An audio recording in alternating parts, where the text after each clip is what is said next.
All right, guys, welcome to the Asylum News Network. This is Jeff Lehman, and we've got uh, our good friend Jeff Norton and a friend of mine, Adam, hanging out with us, and we're just going to be discussing why Trump and the Federal Reserve uh, are what they are. Trump keeps talking about trying to end the Federal Reserve, and there's rumors running around everywhere that Trump's going to pull a card, pull the Federal Reserve, and get all this stuff dumped. So we wanted to get to the bottom of this, and one of the things that Jeff Norton does is get to the bottom of the truth.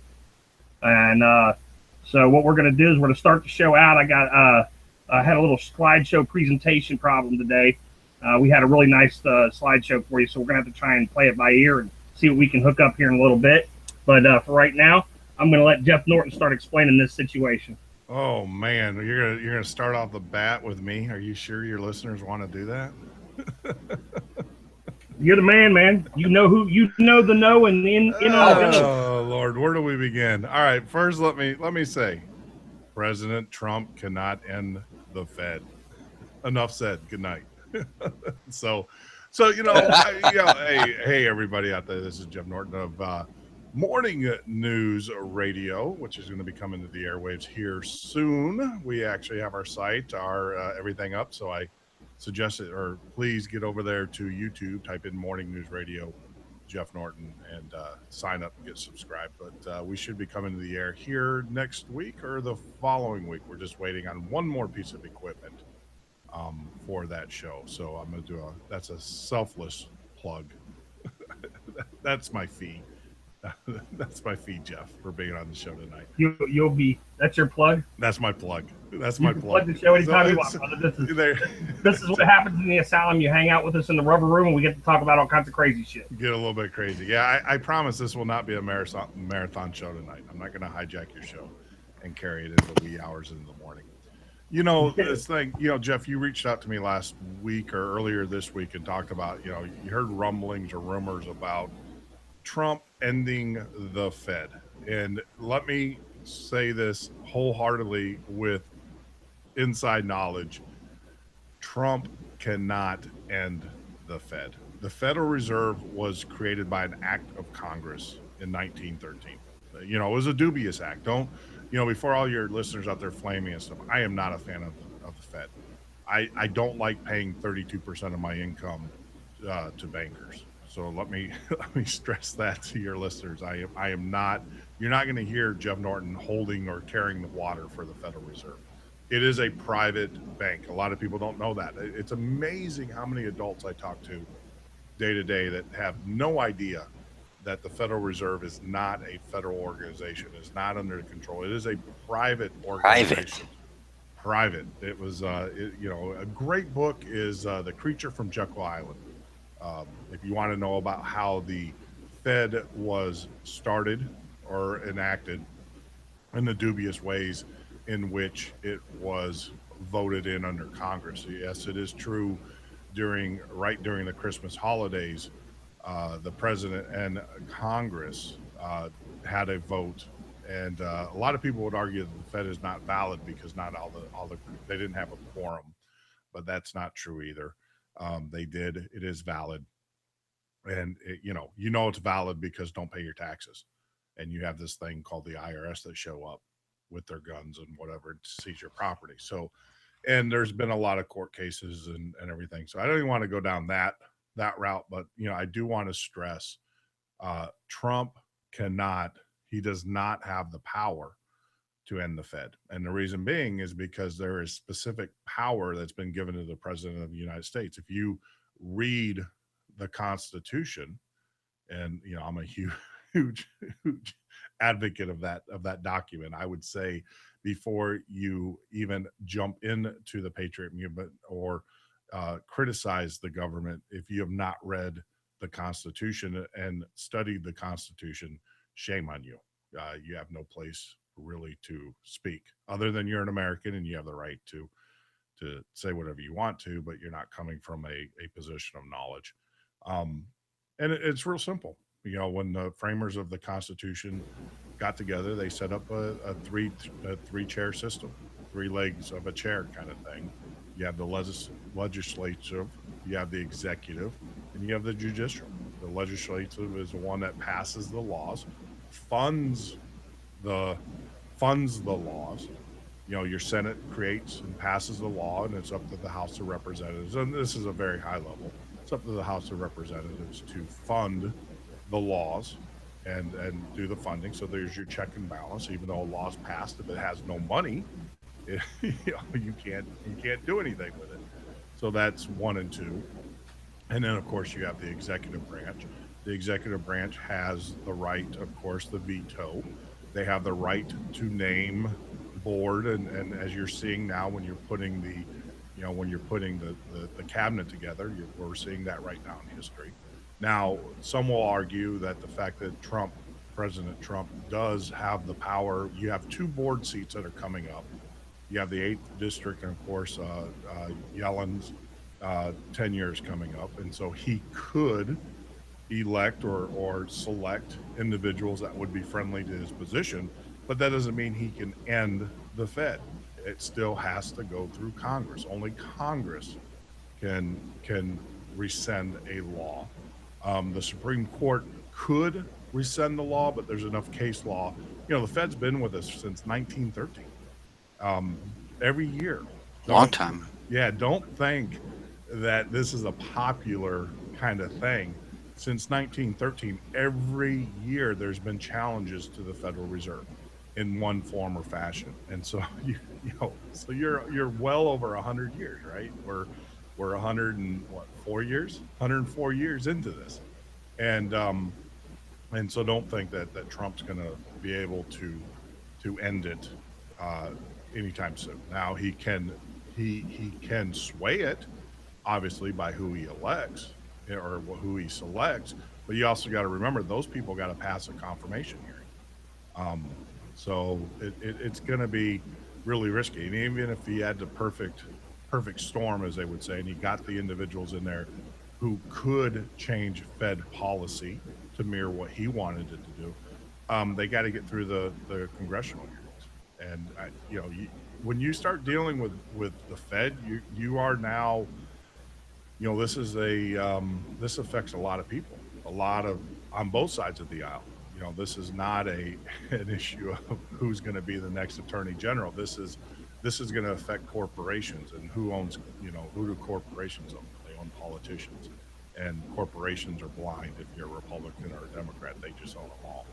So it's going to be, number one, legally doesn't have the right to do it, or he doesn't have the power to do it. And then number two, he won't have the consensus within Congress to do it.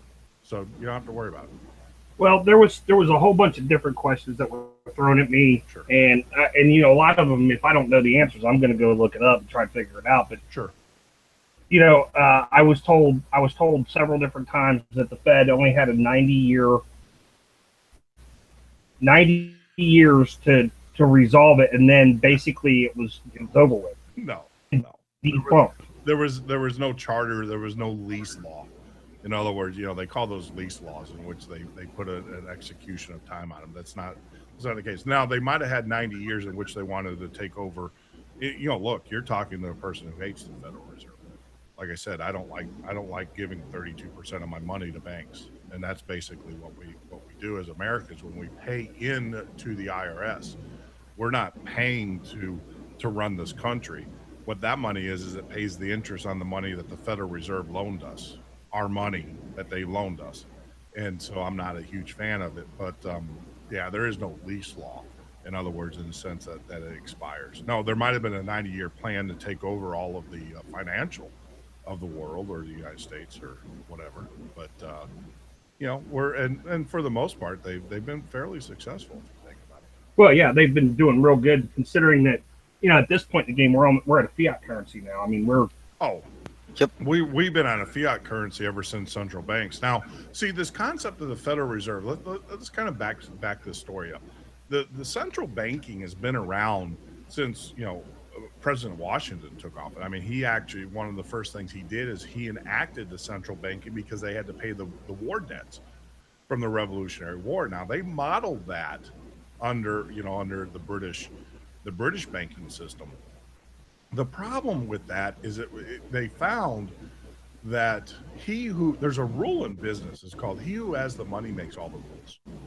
and and so It's actually, isn't it he who has the gold makes the rules? that, well, he who makes the money, well, who makes the gold, yeah, well, until Nixon comes and takes it or whatever. But the thing is the reality of it is that, so central banking's been around. The concept of central banking's been around, in the United States. I'm talking about the United States, was done, since the Revolutionary War. And the reason for that is because we incurred debt, so there had to be a collection of taxes in order to pay that debt back. Now see, back then taxes didn't pay interest. What taxes paid was they actually, someone loaned us money to buy guns, to buy muskets, to buy lead and stuff, and we had to pay those back.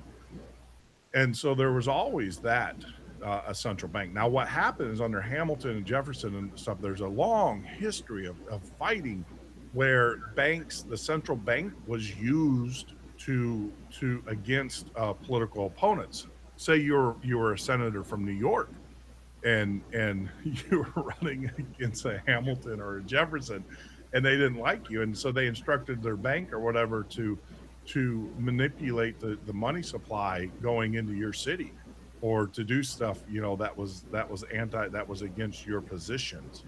And so part of the concept of the Federal Reserve being that it is not part of the federal government, it is not beholden. Now it has to report to the federal government, to Congress, which is not done in forever. Well, it does. It doesn't give its balance sheet, and we all know why that. And that's kind of self-serving. We'll get to that in a minute. But the reason, but it does have to give a report to Congress, but it is not beholden to Congress or to the President of the United States.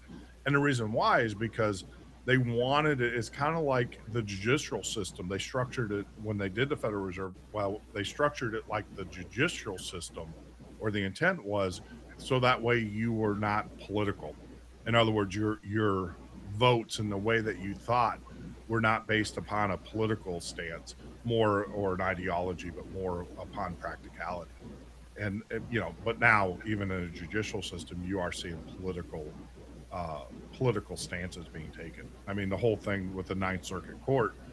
I reread the reading on the Ninth Circuit Court, and the problem that I have with it is nowhere in their rendering their judgment against President Trump and the immigration ban did they cite any law. They gave opinions, but they didn't cite any law. They didn't say that this was in violation of X or Y law. It was opinions. I want to go ahead. I want to attach something that Jeff is saying to that. There's a fact that the value of the U.S. dollar has declined by more than 95% since the last, since the Federal Reserve was created nearly 100 years ago. So yeah, I don't see it getting any better. Well, it won't. Let me tell you why. It can't. It can, and this is where Kennedy possibly go back from here. How? No, it can, and the way that it can is there's two things. It sure in the heck won't, but there's two things. A lot of things. There's this story that Kennedy, 2 weeks before he was assassinated, signed a Federal Reserve. I think it was Executive Order 11111. The reason why I remember that is because it was all ones, right? Right.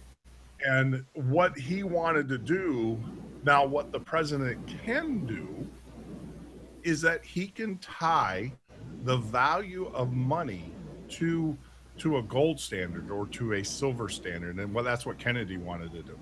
So the silver was actually regulated by the federal government. And if you tied the monetary supply to the silver, in essence, he was actually taking control, or the government would be taking control. He wasn't taking control because he doesn't control the silver as a precious metal. That would be a congressional kind of thing, but he was putting that together. He could force a tying the money supply to a metal or to a precious metal. And one of the things someone said that what Obama could have done for the debt, he could have created a $1 trillion titanium bar or something like that and put it in a safe somewhere. I mean, the president does have the right to do that, and then tie the money to that $1 trillion bar. So every flake off of this bar would be worth $100,000 or whatever it would work out to.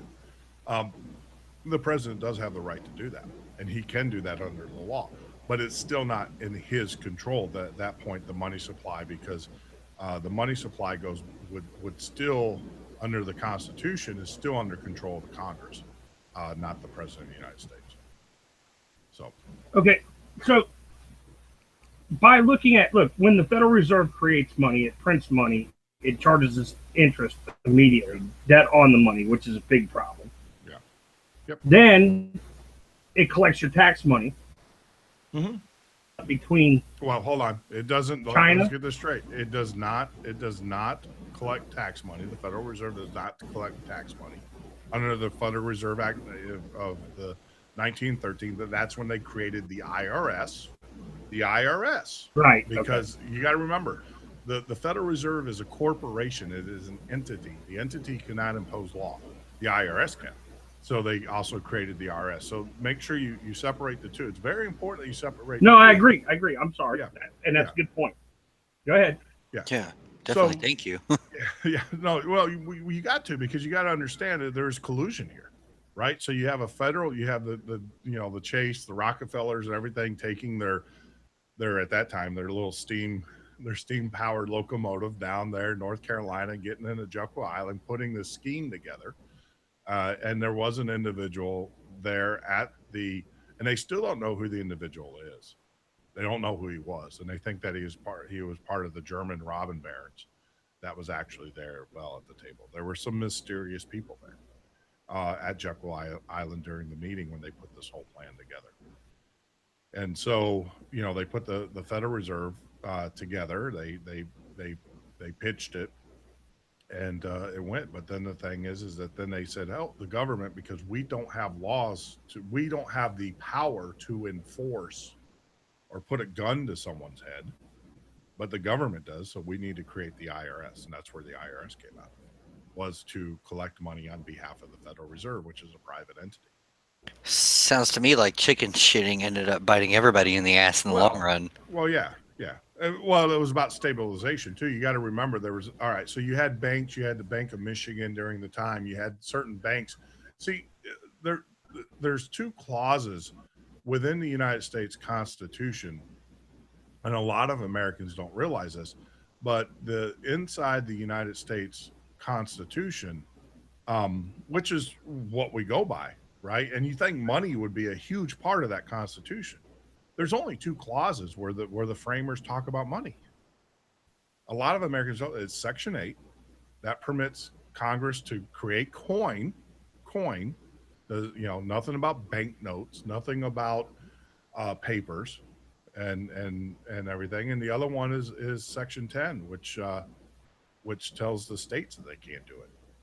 So what you had. So you have Section 8 that gives Congress the ability to print coin, i.e. silver, i.e. gold or whatever, not paper.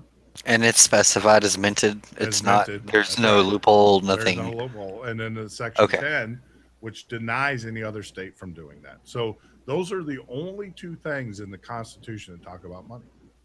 And so what happened was there were several states. If you get into McAuliffe in Maryland, which is I'm trying to think, it's 1819. Yeah, 1819. McAuliffe versus Maryland, where Maryland actually created banknotes. Now that was not coin, and they created these banknotes. And then you also had, I think Briscoe against Bank of Kentucky, same thing, where they created these notes. And what really got out of hand was when Michigan started doing. Now Michigan started to tie their banknotes in 1837. Started to tie their banknotes to actual physical gold or to silver, and that's when it started to get notice of the government, because they started to create a money supply system, and that's when that's when the government started to take notice. And there was issues with that, because what happened is they built fiats, and a fiat, for a lot of people don't know. Yeah, that's not a car. Yeah, it's not. No, yeah, it's not a type of it's car. actually the. So when we say fiat currency is currency that has that's a percentage of. So think about this. Say you give me $100. You come to my bank Jeff Norton's bank, and you give me $100 or 100 of something. Now I can. It used to be a 10%. You know, there was a reserve limit in which I had to keep so much back. So that means that I can then go out and loan. I can take your $100 and I can loan $100 out to 100 other people or 10 other people. And so it's a fiat because they know that you're not going to come in and get your $100 all at once. And a good example of that is go to your bank now and ask them to give you 5,000. If you have $10,000 in your bank, or say you have whatever $5,000, ask them to give you $5,000 cash. It's a bank, right? Mine. They can't do it. Most banks, well, 5,000 might be a little bit less, but if you ask them for Yeah, 5,000. All right, cash, 50,000. Yeah. 50,000 is another bit. And- If you do and- 50, you're yeah, and under federal law and stuff, they don't have to. They don't have to give you the cash. Now, what they can do is they can give you a cashier's check or something like that, or they can even hold that check. Even when you there are certain checks, and I had this happen to me not just recently with Chase. We deposited a fairly large check, and it cleared within 2 days, and then we get a notice from the bank that they're going to hold it for 10 more days. Yeah. Now they're making. Now think about this. Think about this. We did the research. So a bank, Chase does that. It's about $34 million a day is what Chase takes in deposits. Cash deposits from their customer. About 34 million a day. They invest that on there are investments where you get like 3% rate of return on a 1 day investment. So they invest that for 10 days, but we'll just do 1 day, right? Because the math, I like to keep the math simple because it's late at night, my head hurts. So they invest that. So they're making out of that, they're making 3%. So you're looking at $1.3 million a day that they make just off the interest of holding people's money. for doing nothing, right? Yeah. Storing the money. So now, but what I'm saying is, so in a matter of 10 days, they made over $10 million, 10 to $15 million just holding that money. True or false? And True or not- false? Yeah, not giving it to you. So that's what a fiat system allows them to do. It allows them to take money, X amount. They can then lend out 10 times that amount of money because they know that those people are not going to come in. Well, when you had the banking crash, that's exactly what happened. All the people came in for their deposits, wanted their money, right? And the banks didn't have it. And so that's what led to the Great Depression. I sent you a short video on explaining fiat currency. It's 3 minutes long. Can you pop it up on your end since I can't run it? I can't play it. You can't play it? I can't play it, man. Sorry. Okay. Sorry, I can't. Yeah, I can't shoot it up. If I had a camera, I would, but Yeah. I can screen share, right? Yeah, I was just saying Well, screen why share. don't you just send the link? I mean, you I did. know what I'm saying? Well, you can post it up there on YouTube. People can watch it. Because And we there's can a see really- you, Jeff. We How do see I you do it? talking the whole time, so there's Oh, how's no reason why you shouldn't be able to play it. How can you see that? I don't know this Google Hangout stuff. Yeah, we're still trying to learn it ourselves. So, Adam, Yeah, I'll share right, it to you. exactly. Adam, I'll share it to you real quick. Yeah. Hold on. I don't know. Okay. How it works. I mean, there's a lot of On things. my So, phone. yeah, I mean, it's a great deception. Call it what it is. It's a great deception. But Jeff Norton, yeah, true or false? Flat currency is legal tender whose value is backed by the government that issued it. The US dollar is fiat money, as are the euro and many other major world currencies, and we know all of them, right? Okay. So this approach differs from money whose value is underpinned by some physical goods such as gold or silver. that's right.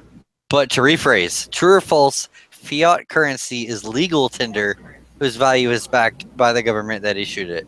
Correct. True or false? True. It is backed in good faith by the government. I think it used to say that. Well, they just took it off. But the reason why it has value is because the government says that they're. Well, the problem is though, that's kind of misleading because the problem is what are they backing it with? Well, damn sure ain't gold. Exactly. So it is. That's kind of a trick statement. But if you look at most money, I don't have my wallet in front of me. I think I could probably pull up $1 bill. Without it being registered to a silver certificate, as soon as they took Well, even a silver- gold certificate, it has no value. There used to be a time where they call them silver banknotes. You used to be able to walk into a bank and say, "Hey, look, here's a $2 silver note, and I want, I want $2 worth of silver, or I want $2 worth of gold," and that is no longer true. It has no value. But the dollar, what gives it value is the fact that it is backed by the good faith of the United States government. And at one time, it used to say that. I got my screen sharing. Yep, I see it. From Dr. Lehman over there. I don't know if anybody can see it. Do you guys have that on your screen? Yeah. I can't. I'm trying to get screen. Yeah, I was going to say. Look at Jeff stuck on here. Yeah, see, it says this note is legal tender for all debts, public and private. That's what it says. There it goes. There it goes. Okay, who put it up? Because wait, what? You got it. Hit play. Yeah, I saw it just a second. You might not get any sound out of me. I don't know what's going on with my computer right now, but there's no sound. I can't even hear Lori's channel. I'm modding her channel on a different screen. Go back and start it over, and I'll play the sound. We're having fun times here. All right, here we go. Hold on, man. We will freaking make this work. Yep. Ready to play in 3. Hold on. I'm trying to get something here. Hold on. 3. Okay, 3. 2. Hold on. You suck at this. Go ahead. And it just cut off. Jeez. Oh, I was. No, you're fast fine. forwarding to where you are. I've watched the video several times. Hey, guys. Here we go. President Nixon United States off what was left of the gold standard, the world has operated under a system of money called fiat.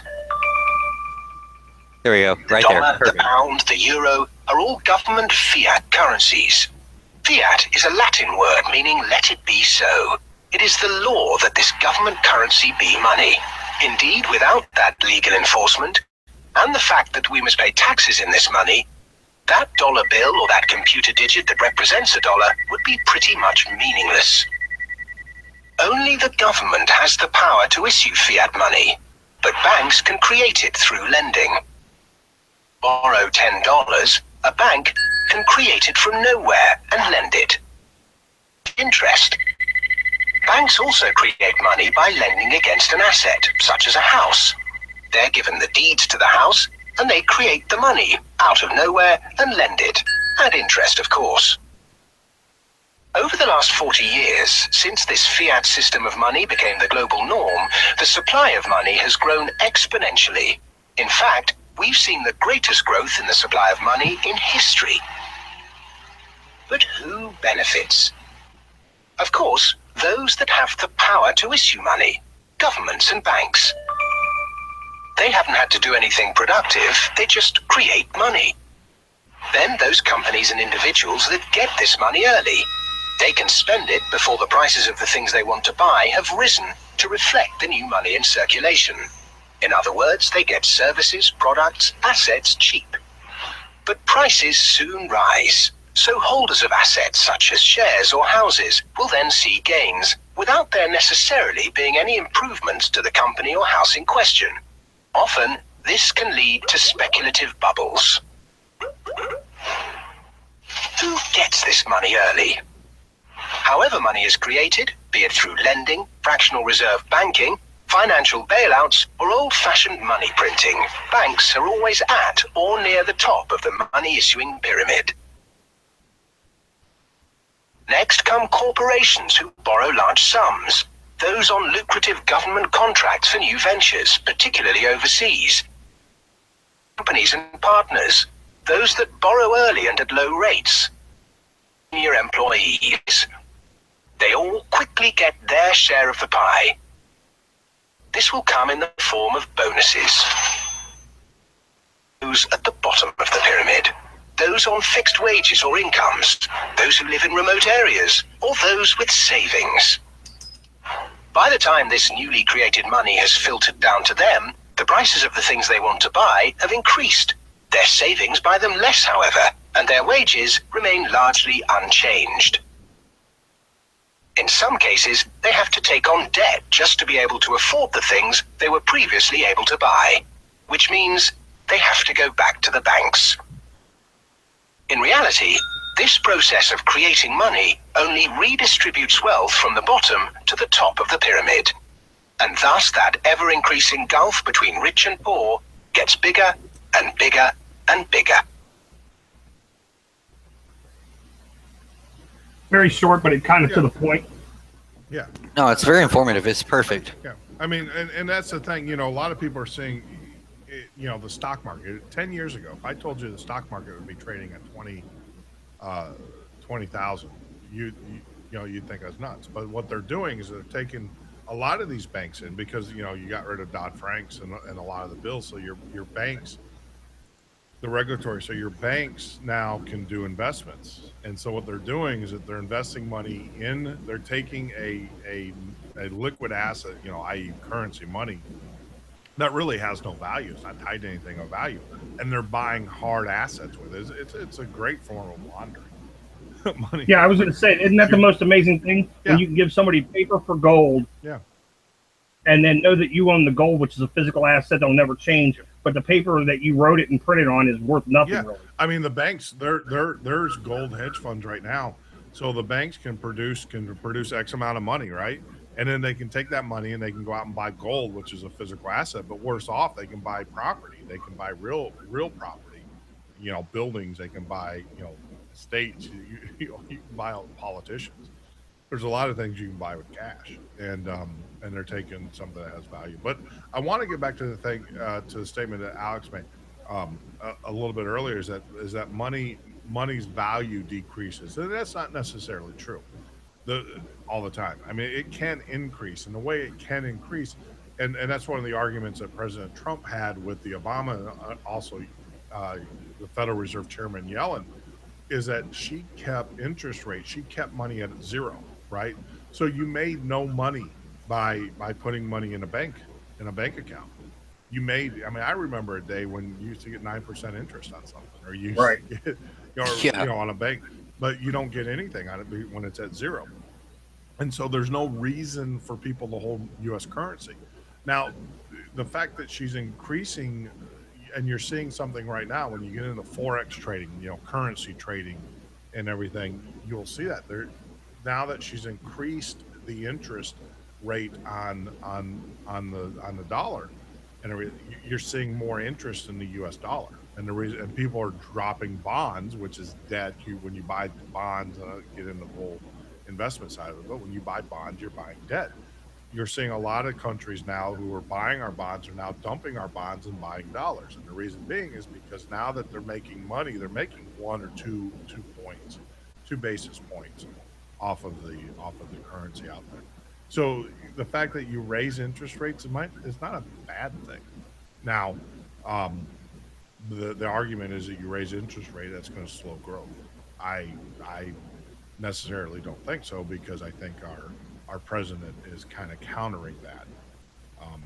You know, By jobs and industry. By jobs and industry, and having a GDP at the end of the year. Yeah, instead of that 1%, we get our GDP back. We were at negative 1%. Yeah. And so let me ask you a question. So, okay, we're talking about fiat currencies. We're talking about the Federal Reserve, talking about how this goes. So, if you go back and you look at the British sterling, okay, the sterling, okay, The sterling. Yep. and in 1975, the British sterling decided to create a 14% fiat on the money. Basically, is what you would call it. I mean, they put 14% of paper out that was not backed by the sterling. Well, what hurt the British sterling was when they no longer were the world's fiat currency.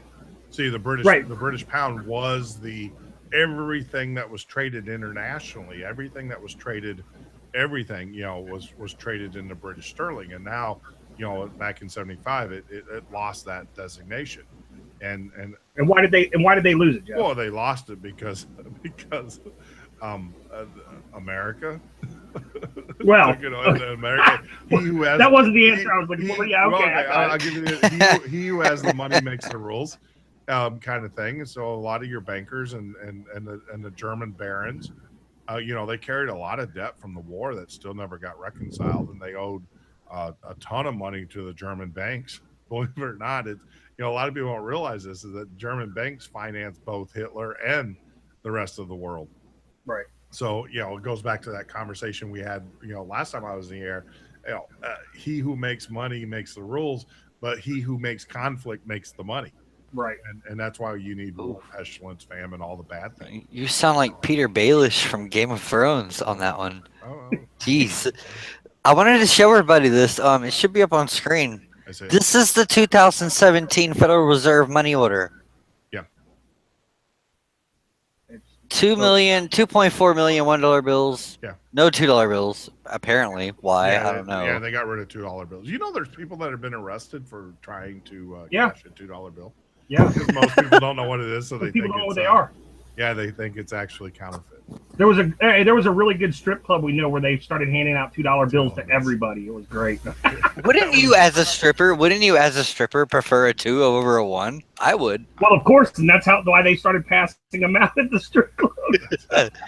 So $5 bills, they've ordered 915,000 of them. Well, part of that though is you got to look at you got to look at your M2 and M1 supplies and stuff. Those are different types of supplies. See, some of those numbers, that number when you read it is misleading. You got to think about how many dollar bills get destroyed. Do you know how much cocaine's on that money? Well, I think they pretty much tested every dollar in circulation, and there's some kind of illicit drug on it. But it was the number Well, one. it's so you look at this, and the really amazing thing is to look at these numbers and to wonder how the ATM prints my money every time I go and get it out, because every Your single 20s. time I go and get money out of the ATM now, it's in consecutive order. Look at the 20s. Well, it's- 1.7 million over everything else. Well, they're dumping a ton of money into the supply. I mean, there's no doubt about it. Yeah, but doesn't that start to sound like the British sterling and why? Oh no, I'm not disagreeing with you. I mean, there's a huge, you used to, That's not it used money, to be though. a 10-1, and now you're like 100 to 1. Right. And so if you take our average number of what they're saying the gross national debt is, okay, which is at like 19.93 billion or whatever trillion, I mean, that number is so far underinflated. That's wrong. That number is so far ridiculous. Oh, when they're- you they're- really look at the numbers, it's not even close. Well, when you adjust it for inflation and you adjust it for everything else, and you start adding, the real numbers, the real accounting principles back into it, you're looking at There it is. We're in debt somewhere in Yeah, the neighborhood buddy. of 23 to 30. Let's look at this right here. About 23 to, National debt. well, no. Ow. But that's not adjusted. So your actual debt, that's just debt. That's not future debt. In other words, pensions, all of that stuff added into it. When you add all of that stuff in, like the money, the commitments, if you add in all the commitments that Congress has made, and your actual debt is because no one really knows. No one's actually added up all of the future commitments that Congress has made. You're looking at you're looking at about 23 to 32 trillion when you add it all up. You look at Actually, that debt plot. That's what our government's spending right now. That has nothing to do with what our government is committed to pay. So like if I go to you and say, hey Jeff, I'm $19 trillion in the hole. I need a loan, and in 20 years I'm going to pay you back 10 trillion plus the money that you give me. That's That not sounds including good. that 10 trillion. Sounds real That's good. just the money that you loaned me. Interest. It's Right, short-term actually, obligations. sounds great. versus- I thought for a minute this was a Walmart cashier's checkout line. No, it's sick. It's sad. And what's really sad is that used to be. I remember the day where that was 7 trillion, and everybody in Congress was going crazy. Look at that right there, Norton. Look at that. Yeah. Isn't that pretty? What is that, like 3 quadrillion? What the? Well, that's the question. Well, that's The numbers that I'm hearing with futures and debt and everything is it like $192 trillion. Well, with It's like so astronomically ridiculous. yeah, but you don't know what future obligations are because no one has tallied those up, and no one's put value on them, nor have they adjusted them for inflation over that time period in which they're obligated. Okay, so next question: why haven't we, and why can't we get the Fed to give an audit? Well, you'll never get the Fed to get the audit because what do they go? In order to do an audit, you have to have a balance sheet. They want to do audits because they won't tell on themselves. Well, no, you can't. In order to do an audit, you have to have a balance sheet. So you have to have credits and you have to have debits. So what would an audit? All right, so what would an audit? What do you expect to see in an audit? What Well, would I mean, you you expect to can't see just in an audit? look when you open a checking account, big huge box of Okay. checks. Yeah. It doesn't mean I can just go write a bunch No, big box of you're checks. absolutely right. But in your case, you got to remember you're dealing with a Fed who creates nothing but money. So you know when you get a checking account, right? You get a paycheck. You get a paycheck into your checking account, right? That's a credit into your account. And then you pay all your bills off of that credit, and that's a debit. You're debiting your account, right? Right. A balance sheet. So your money coming in versus your money going out. Correct. Which it usually never adds up, but okay. Yeah. You get in trouble sometimes. Sometimes it's yeah. But the thing is, the Federal Reserve is what do they have coming in? They have interest on every dollar they They print. have interest, but the interest on so they made 120. They made 100. All right. So here's a great example. Last month, they had a record collection of income tax. Right, $120 million. 120 million. So if they had $120 million in income tax every month for 12 months, work that out. That's 1 point, how many trillion? I don't. Well, we'll just kind of round it up. That's about 1.5 trillion, I guess. Someone's got a calculator. Someone will correct me. But if you add that up, all right, and yet you see that clock advancing on the left. So they're paying way out more than they are. But are you going to tell them to stop? Because you also got to remember, people say, well, we get no benefit from this fiat currency. That's not true. You get roads, you get infrastructure, a lot of things that, of course, we're not getting cash and everything, but because of the Federal Reserve and the fact that our economy is based upon debt, you wouldn't have the infrastructure that you have. You wouldn't have the grocery stores. You wouldn't have the roads. You wouldn't have the electricity. You wouldn't have all that stuff out there because businesses couldn't afford to do it on their own. You wouldn't have, the interest or the insurance and stuff. So we do get value, or we do get something from this thing called Federal Reserve in the banking system. We get all of these things. However, we also we also take it in the bud sometimes. So if we get that as infrastructure, why is our infrastructure so far down? Well, because what happened is a lot of that stuff that used to go to infrastructure now pays other programs. I mean, one of the biggest things, and I'm not a huge fan of, is our military.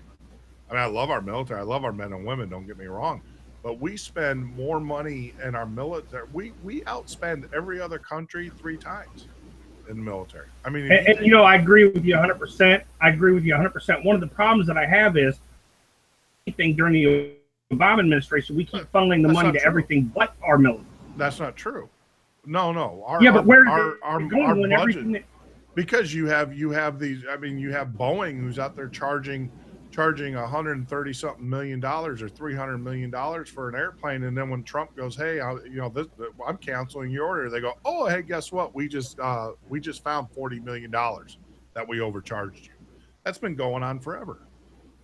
Well, yeah, but that's where if Trump can get a hold of this, do you think that he can rewrite some of the huge debt that we have? He's doing it now. He's saved the taxpayers. I mean, he say, and this is one of the things I just don't understand with this administration. It just drives me nuts. I mean, there's a point in which you have to give an olive branch, right? You have to say, hey, look, I'm for you. He saved enough money, the taxpayer money, on his jet, on Air Force One, and the plane, that he could fund the National Endowments for the Arts for 10 years. Yeah. But yeah, what is he going to do? He's going to cut the National Endowments for the Arts. I think that's just, for me, that's just a stupid move because that's an olive branch, but I guess he's not he doesn't view that he needs to do that. Yeah, but the National Endowment for the Arts, if you look at some of their I don't care. I can just as easily make the argument for defense. I can just as what is important to you might not be important to someone else. See, we live in a world in which there's a certain sense. You can't have an attitude of winner take all. You can't. You have to give and take. And what's a small price to you're looking the National Endowment for the Arts. And look, I'm not I don't believe in paying artists to drop a crucifix of Christ in a thing and call it Pissed Christ or Pissed Off Christ. I remember that one off the top of my head. That was a big one. I don't watch PBS. I don't do that. But when you're talking about, you know, when you're talking about taking big swings at big programs like that, and but yet, I guess to me, it doesn't make sense. When there's so many bigger areas that you have waste, you have so much waste in Social Security. I know more people that are on Social Security who can type, who can drive their car, who have their cell phones, who can do that. You have so much fraud there. You have so much fraud within our But military. even if it is fraud, good luck finding a job for those people who have those skills. Oh, their jobs are there. No, they're not. You have to have. No, the job. You have to have at a minimum an associate's degree. Not true. Not true. I can go. Yes. I promise you, I can walk in. I can walk into any store. I live in a small, rinky-dink town, 30,000 people, and I can walk in there and get a job bagging groceries. I can walk in there and get a job. I don't want to hear, yeah, you're not. No, that's bagging groceries is different from being able to type, though. No, hold on. But there's there's entry level jobs. For some reason we've got it in our heads, and I see these younger people, and Adam, I'm gonna pick on you, the millennial class, who feel that they come out of college, and because they come out of college, they should be able to get a job in an accounting firm or everything. You know what I did when I was going to school? I stacked tires, and when I got done doing that, I went and worked at a hospital as a phlebotomist. And when I got done doing that, I worked in the emergency room doing that while I was going to college. And they were all minimum wage jobs. Yeah, I can't. I didn't go to college, Jeff, but I will have to say you have to earn your dues. Yeah, and I did that for years, dude. I ran MIG welders, TIG welders. I did what I had to do to make then to pay my bills. There's times where I did pay my bills. But the thing is I didn't come out and boom, I was successful overnight. Or whatever. May I? May I? 30 years later. Yeah. Check this out. I'm 28 years old. I'm still young. Yeah, you're a young guy. My whole big thing is I got in a car wreck. I'm disabled now, but not just because of that, but because of narcolepsy and a couple of other things. But before that, check this out. I was 17 years old. I was graduating high school. I graduated a mid valedictorian, like one of the runner-ups. I was the editor of the high school newspaper. I was the senior photographer for the yearbook, and I was also the editor of the high school paper. Yep. So after I got out of high school and I got done with the vet part, I was done with the animal thing. There was a lot of stuff. I tried to be a vet tech, things like that. It was just a confliction of, ethics with me, whatever. So after that, I've done food. I've done food 15 years of my life. I'm one of the best cooks, at least amongst my group of friends. Worked my ass off, even injured. Injured so bad to the fact that I had to go to the ER from work several times. Sure. I don't think everybody out there is faking. Well, now, if somebody can go out there and bag groceries, I didn't say faking. I said they're taking advantage of people are taking advantage of the system. There are people who legitimately, have a need, and I believe in the social net. Now, there's people that can bag groceries, and believe me, I can bag groceries. I can bag your stuff, colds in one bag, and meats in the other, and cardboards in another. Yep. Anybody can do that.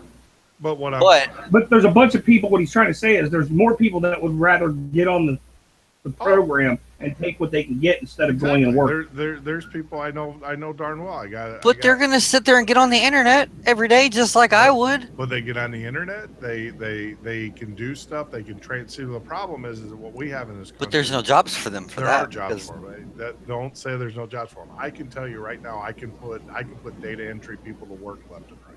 People that just sit on the internet. This is the problem, guys. This is the problem.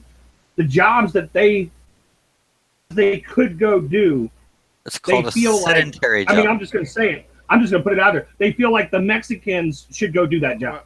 I don't know. They feel like. But you know what? I don't care. 9-key and data entry. I don't care what they think. I'm just telling you that there are, this whole notion. There are areas within our government that are just rot full of fraud and misuse. And it's I used to say this all the time with Obama. Stop taking my money to buy your votes. I think food stamps are more abused than disability claims. But you have to realize also, there's food stamps, there's housing credit benefits. I mean, they give out housing vouchers all kinds of different ways. Dude, I know firsthand. Not me personally. I mean, I know people firsthand. How and how I sit is there and anybody supposed to be productive and wealthy in this country when you're middle class and you're having to compete with the business of letting the poor eat off of you?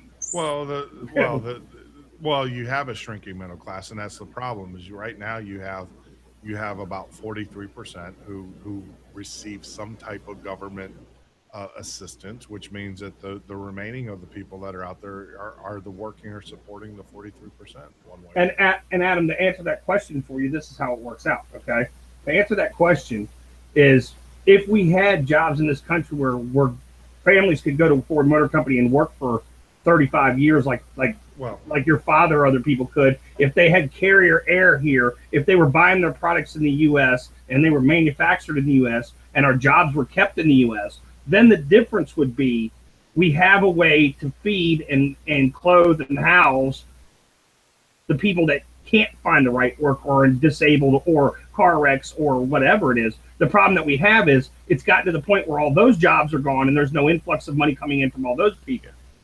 yeah. Well, the other part of it too is that how do I be the kindler, gentler Jeff Norton, right?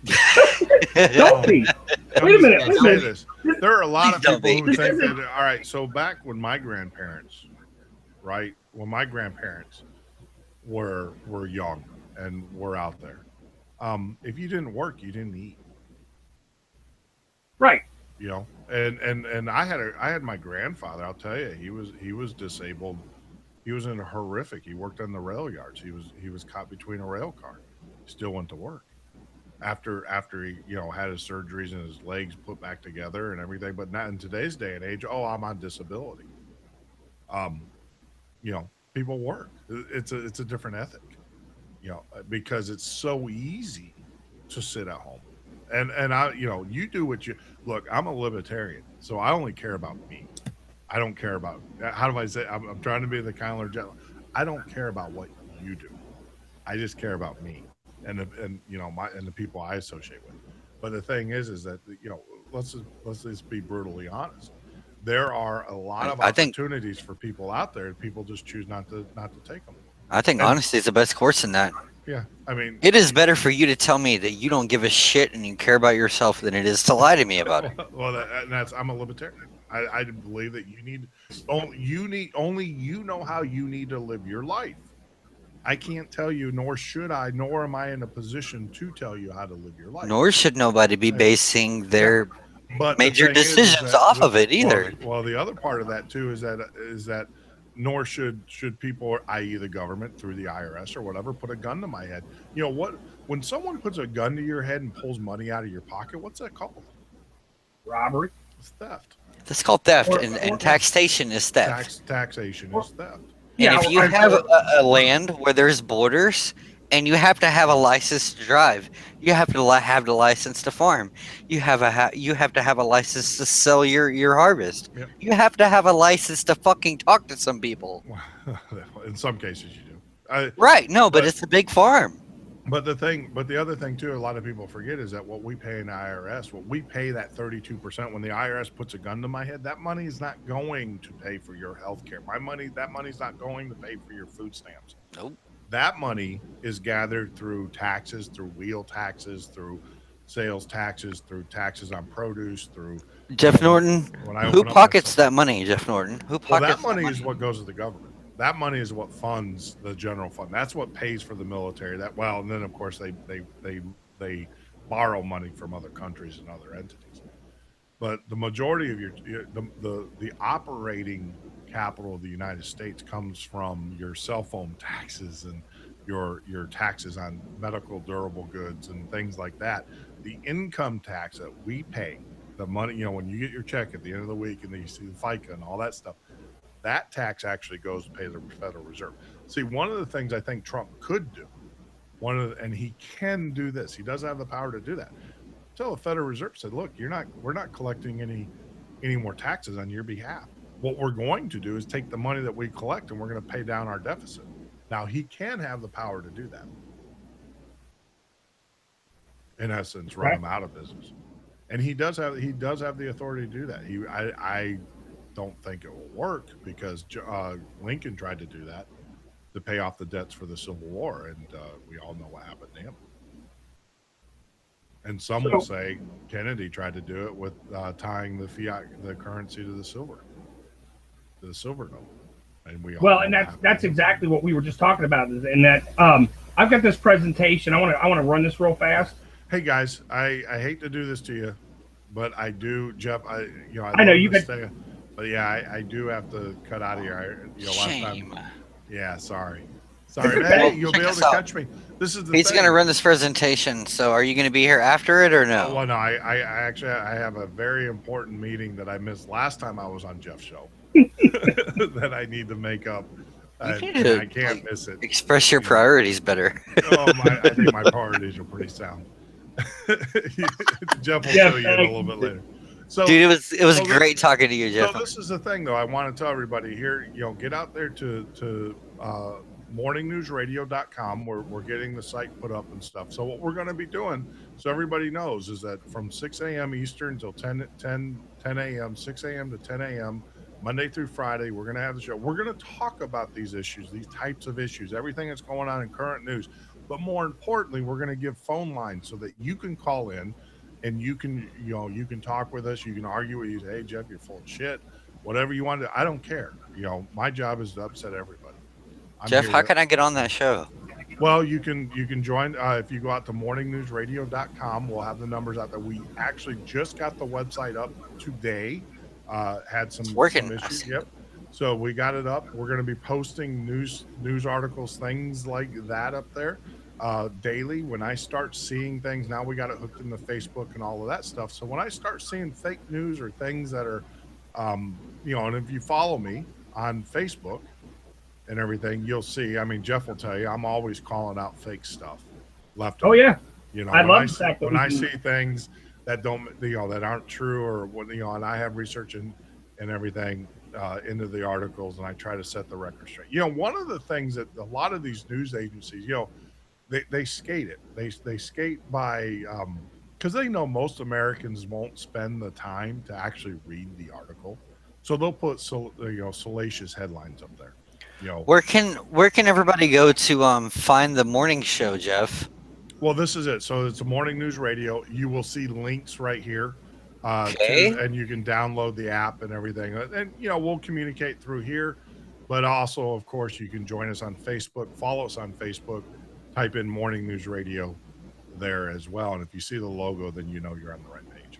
Can you check the screen real Getting the quick? truth in radio. What's that? Can you check the screen real quick and make sure that we're all on the same? Yeah, I see. Yeah, I'm looking at it. Yeah, that's our page. Okay. Got it up there. What link do we go to find that show?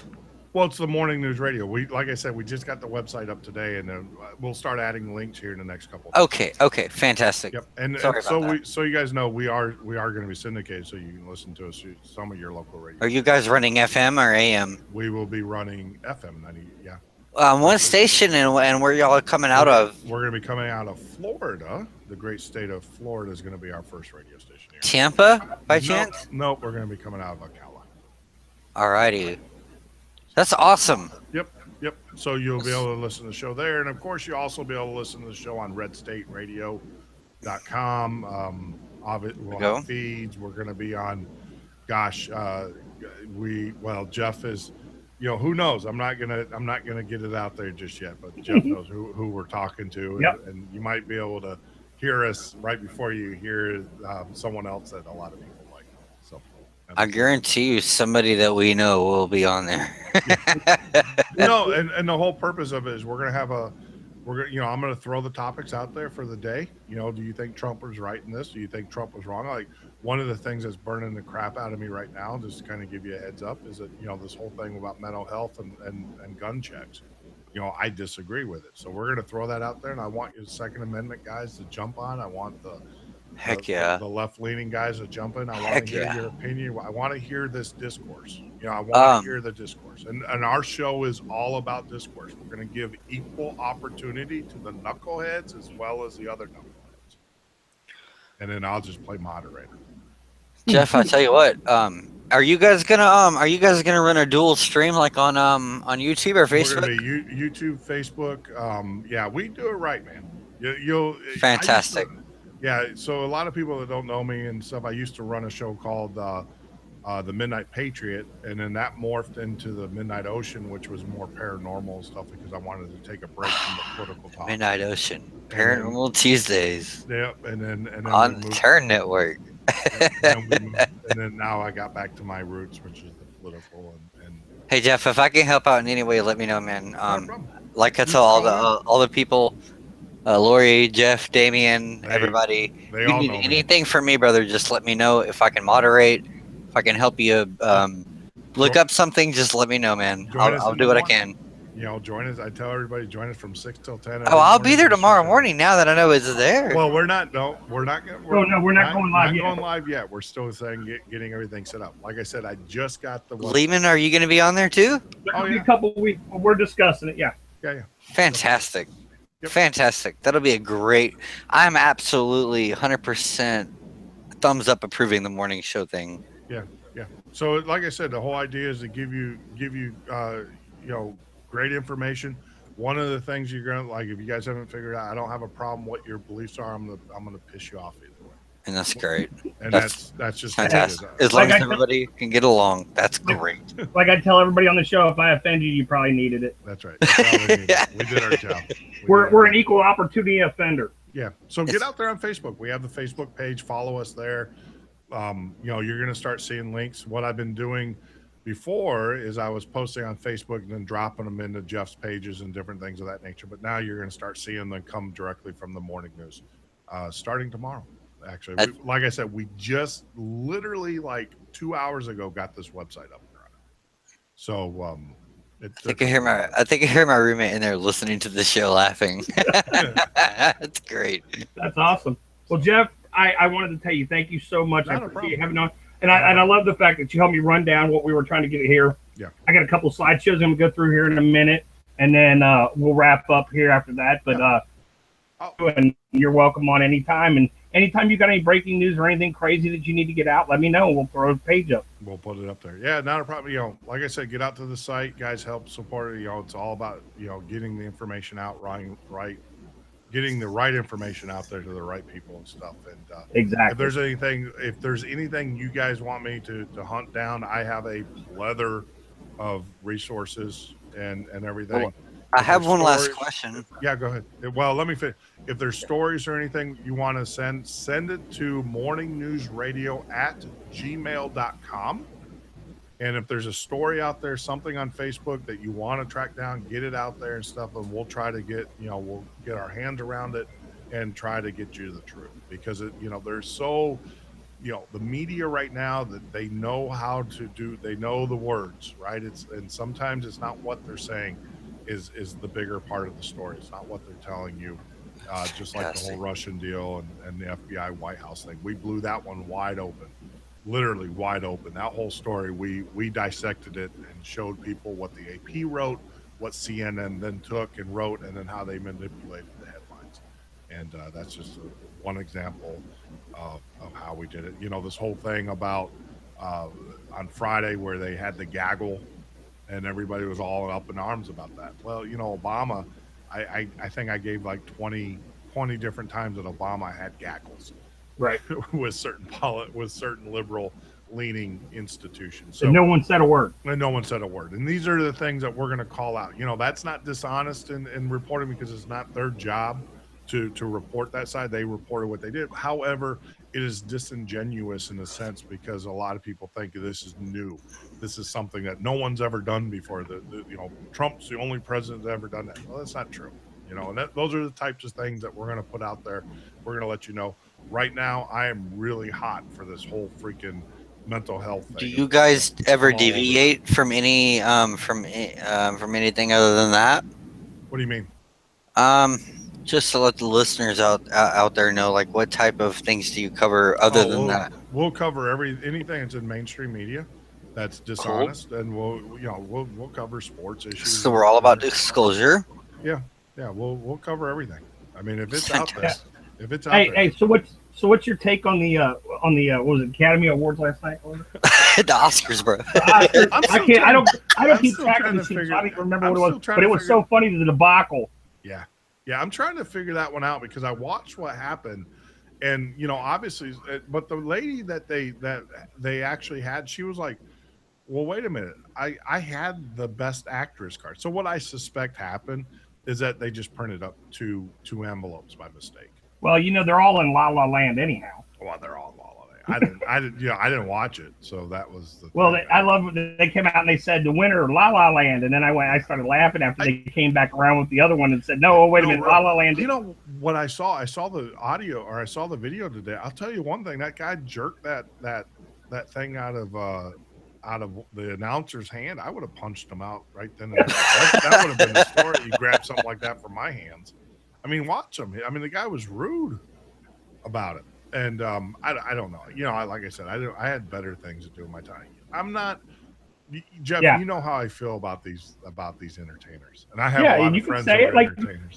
you're on the show. You can say whatever you want. You know how I feel. They're all a bunch We of could have libtards. we could have saved 4 minutes. Jeff, how do you feel about the Oscars? I don't give a shit. All right, we're done. Yeah, We're done. Yeah, no, I really don't. I really don't. These There we go. These are self-indulgent blowhards for all I care. But that's what's beautiful, because that will have that little bit of information that you can throw up there in the morning and kind of laugh about it too. Well, what I love about it is that people that quote them. That's what kills me. They're the moral. They're the compass of authority. They're the, oh my God. Well, I love how they started out with George Washington or John Adams quotes, and then all of a sudden now it's Meryl Streep's quotes. Like, well, quit Meryl, the big one though, I'll tell you guys, is that we are tracing this out. Apparently, Meryl Streep has been invited to the joint session tomorrow. She's gonna be she's been invited, and why? Well, to aggravate Trump. See, this is the thing, and this is, how do I say it? If I was Trump's secretary, advice giver, I would say that when they boo him, and they're going to boo him, they're going to do something tomorrow. They're going to do something. The best thing he needs to do, and Trump's going to do what he wants to do, but if anybody anybody listening to the show has it, the best thing Trump needs to do is say, look, I didn't think it was American when you did it to President Obama. Remember that time when they said, oh, you lie? I thought that was disrespectful. Look, I have the utmost respect for the office of the President of the United States. I don't care who's in it. I might not like the guy or the girl, whoever's in it, but I still have respect for that office. And the thing is, I think Trump tomorrow, when they boo him or they do whatever they're going to do, and they're going to do something, and I'm going to watch. It's going to be the highest. It's going to probably have more watchers tomorrow than the Super Bowl had. But if you're free and clear, we'll pop it on. We might do a live stream while we're watching. Yeah, we can probably do that, because I'm telling you, they're going to do it. But Trump, what he needs to do, he just needs to learn to get a pair and just suck it up and let it go, and just say, look, I didn't appreciate it when you guys did it. I thought it was un-American when you did it to President Obama. And if you want to be that way, then be that way. But I'm going to continue on, and that's it. And then just keep going. Call them out, say boom, and then keep going. There's no reason. You see that he declined to show up for their gala ball. So. And he shouldn't. Did you not see, as an American citizen, he was not in political office at the time. When he showed up at the last two, they would you go somewhere where they're going to make fun of you and your family and basically, insult your wife? I wouldn't go. Nope. I mean, who in their right mind would go to that? I think it's great that he doesn't go. And the funniest part about it is, not only do I think it's great that he's not going, but I also think that just proves that they actually have no basis or status. And what he should do, and I think this is what he should do, that a lot of people know the correspondence dinner is what they use to fund their scholarship program. And journalism is a great thing in the United States. I mean, we need journalists. There's no doubt about it. We need good journalists. We need ethical journalists, not these entertainers that you see at night. We need good, hardcore, nose to the typewriter, hat, journalists, the guys that wear the old fedoras and stuff. We need those types of guys. We need we need those guys now, more so in this country than ever. So we need good journalists. and so that program, and they raise a ton of money for their journalism scholarship and everything. So I think what Trump should do, write a check personally, right? He's got the money. Write a check, donate it to the journalism fund, but tell him I'm not coming to your freaking dinner because I'm not going to sit there and listen to you guys. You know, before it was all in jest, it was all good humor. It's become, not anything. It's become despiteful. It's become hateful. It's hate language. It's hate speech, and everything. And so I think the best thing he needs to do is not go. I agree. And why subject yourself and your family to that type of indignation?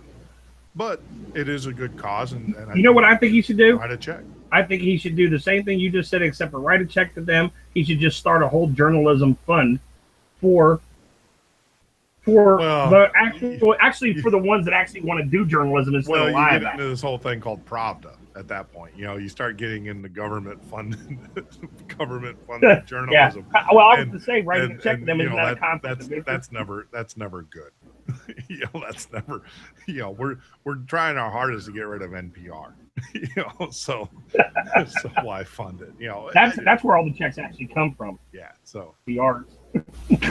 Well, that's part of it, and I agree. I don't think the government has any business, except for Air America or Airwave America, whatever propaganda, Air America.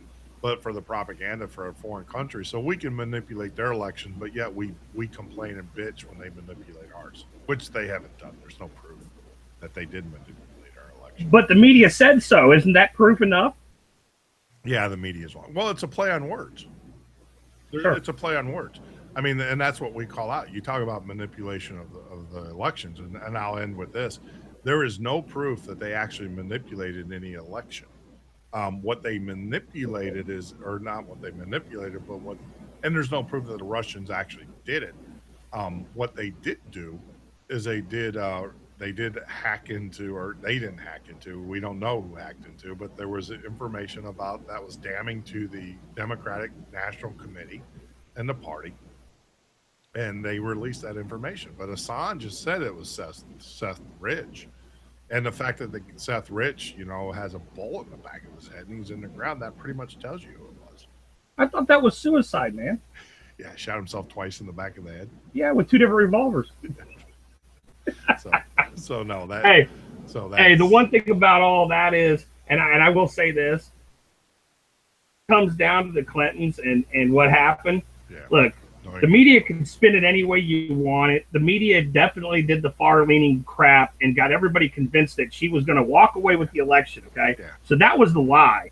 Well, yeah. It is, and what really doesn't make any sense to me, person that the DNC could possibly find to run their campaign. Well, because the intelligent people don't want nothing to do with it.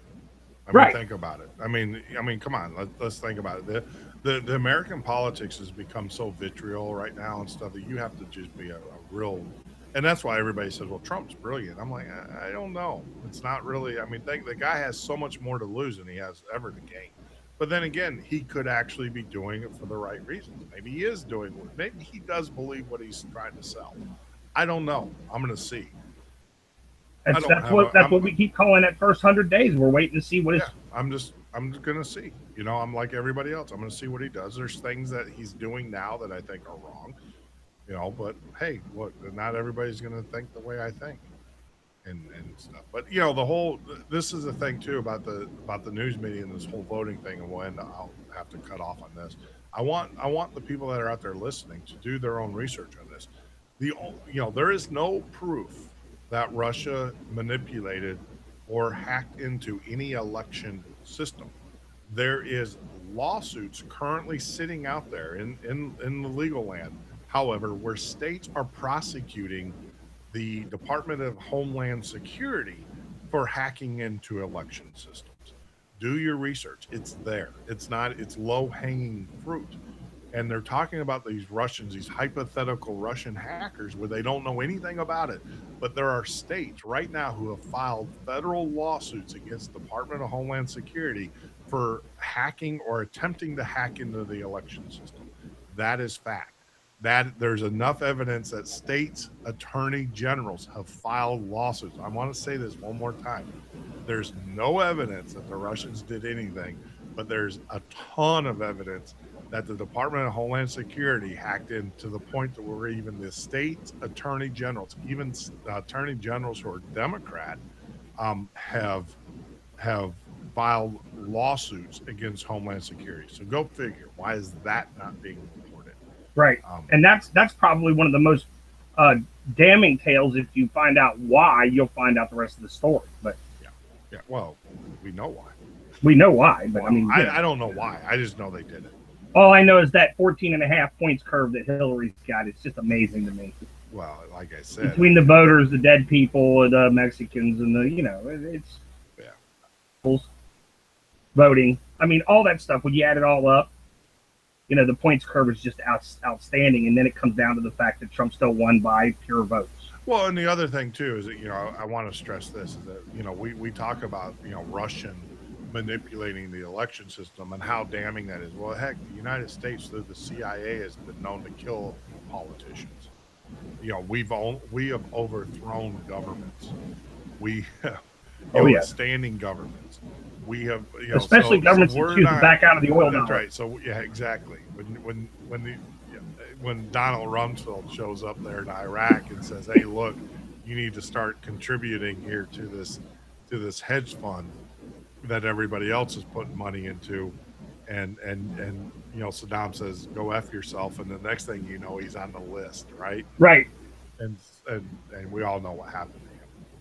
And so, look, we are not so innocent in this as a country, and the more Americans start to dig, the more it's laughable. When I hear Russian hacking, I'm like, so what? Our CIA is doing it right now in Russia. I mean, we've been.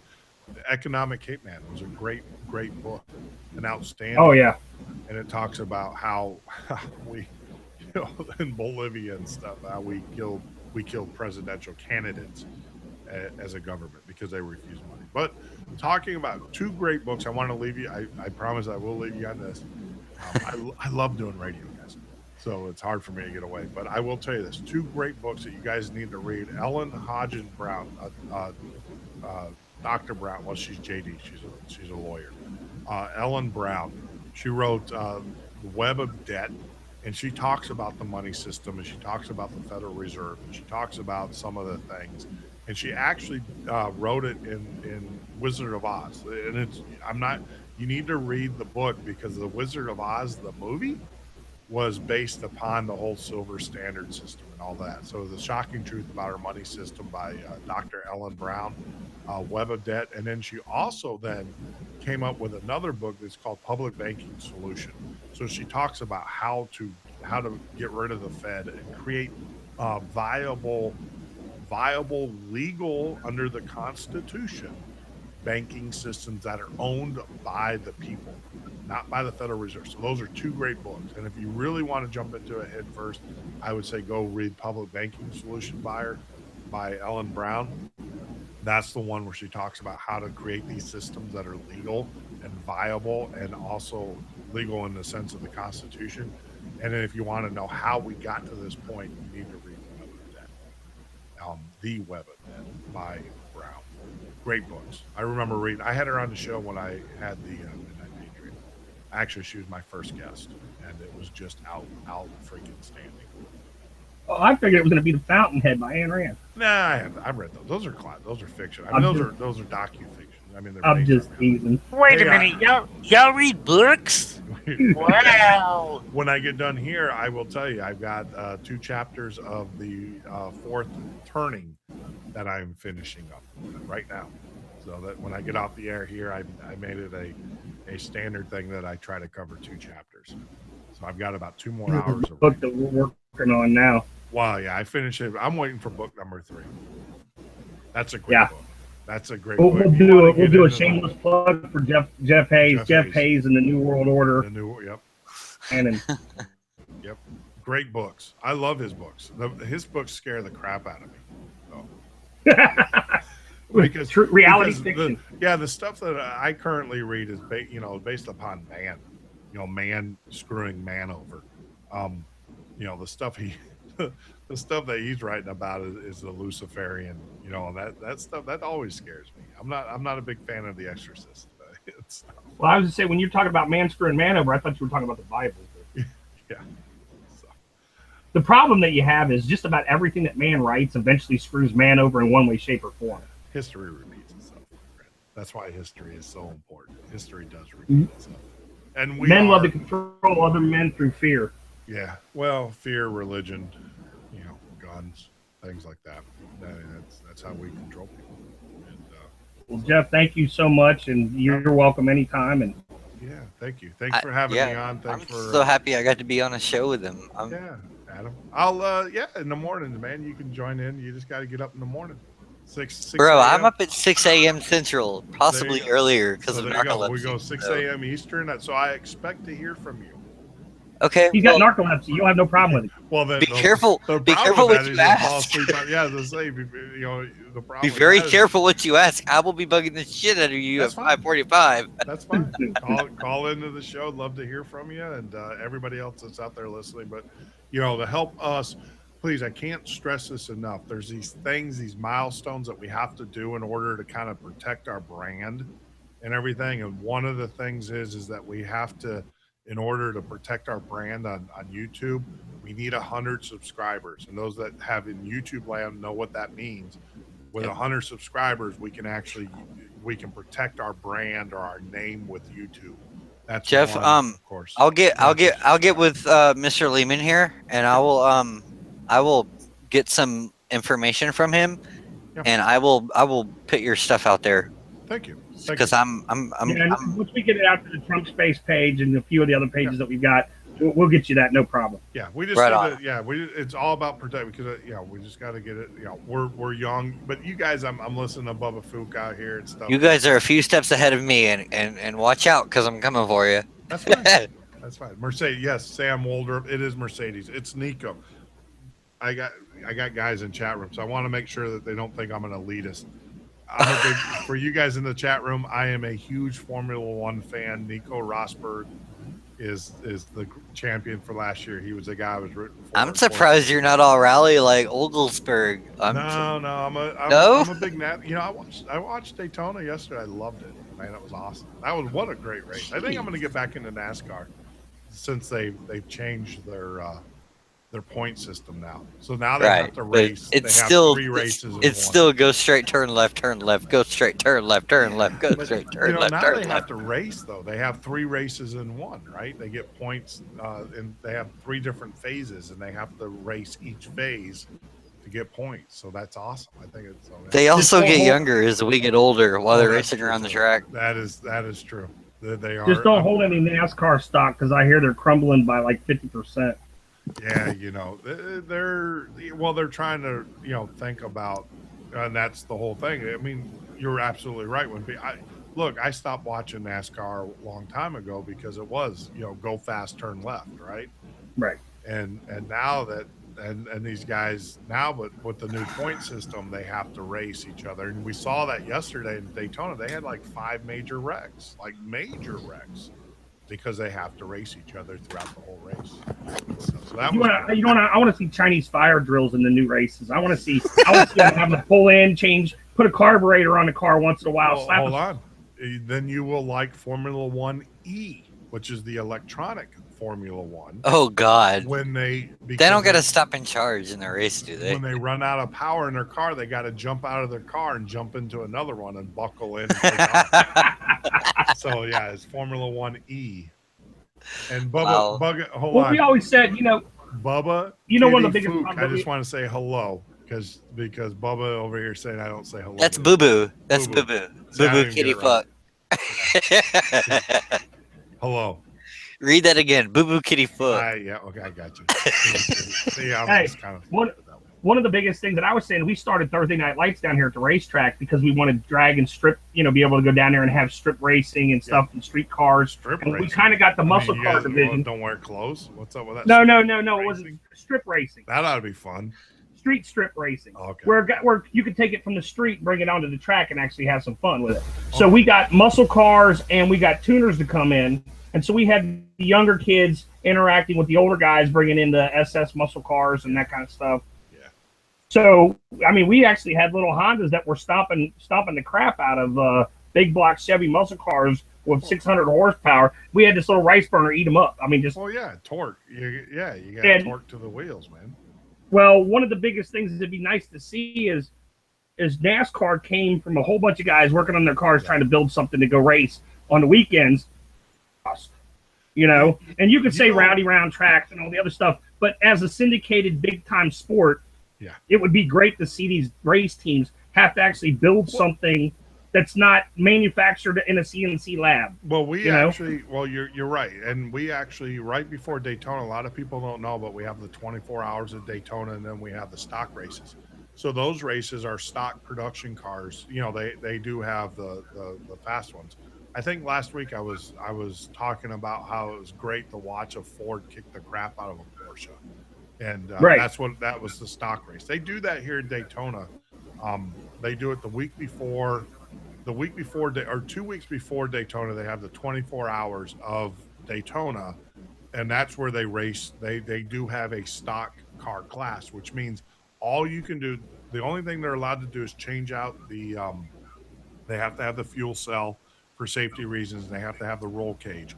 Everything else has to be stock on the car. It's awesome. It's a great race, and it runs. And these guys run for 24 hours, and it was awesome to watch those Ford Mustangs just kick the crap out of those Porsches, the 911s. Yeah, and that and some of the other stuff that I've seen.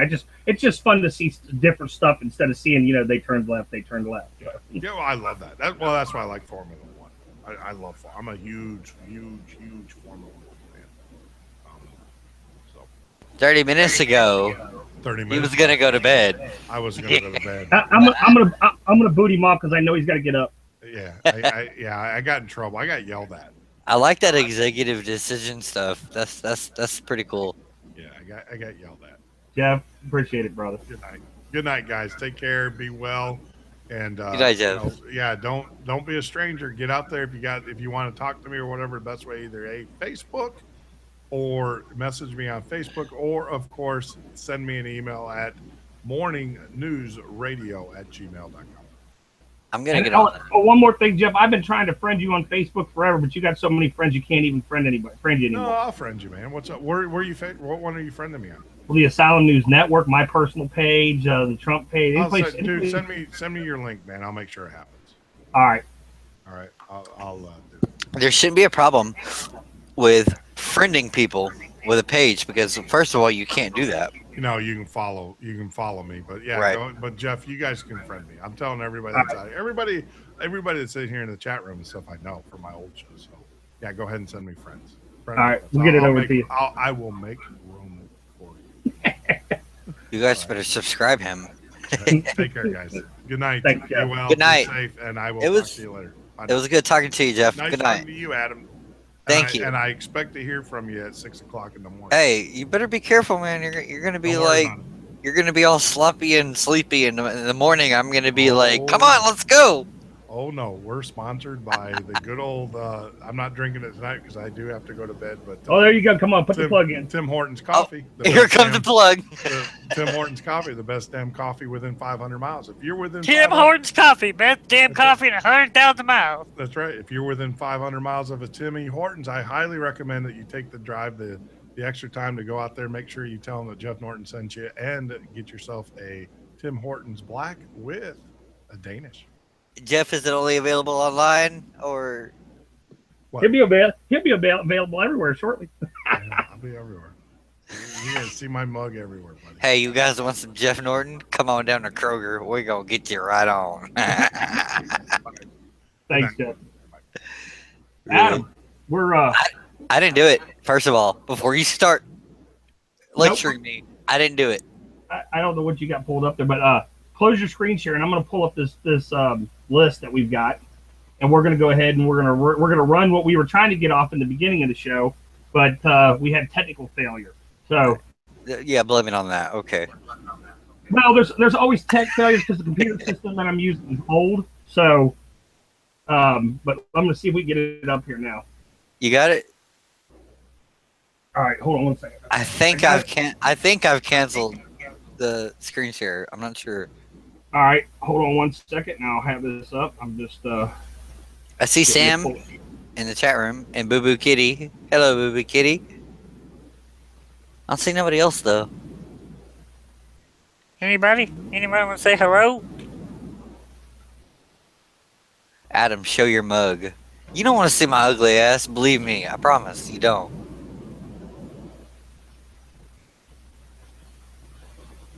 We're pulling it up now. Hold on one second.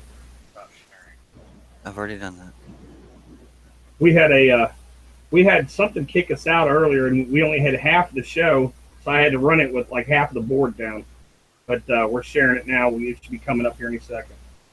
Look at your setup. Nice looking setup. Don't lie to me. It's a lot more technical than what I got for sure. That's why I probably confused poor Christy. I'm so sorry, Christy. I didn't mean to like call you and bug you and force you to tell me about technical things. I'm sorry. We got it up here, and so hold on one second. Don't mind those turntables. I don't use the damn things. Anybody want to buy them? I signed them already. Nice sock. The Adam open air market for shopping for your DJ equipment. Today on auction. Everybody look under your chairs. There's a free Newmark NS7. All right, here we go. I'm going to play this video real quick. You got it? I mean, am I still interrupting the stream? No, you're fine right now, I think. Hold on. We're getting close. Hold on. You're fired. I know. The problem is I got to get a newer computer. Everything I've got's outdated. I thought I could do everything just fine. I can game. Gaming is no problem. But if I start trying to do a stream and then start pulling up a bunch of shit at once, it starts acting like, vitamin C isn't really available to normal people. It just starts seizing.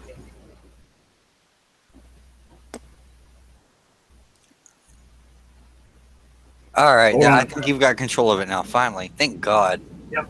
Yeah, I think that's what happened. Is that like hey guys, you can't do two screen shares at once. This is Jeff's show, not mine. When we're on my show, I'll screw up and put all types of things on the dashboard, but.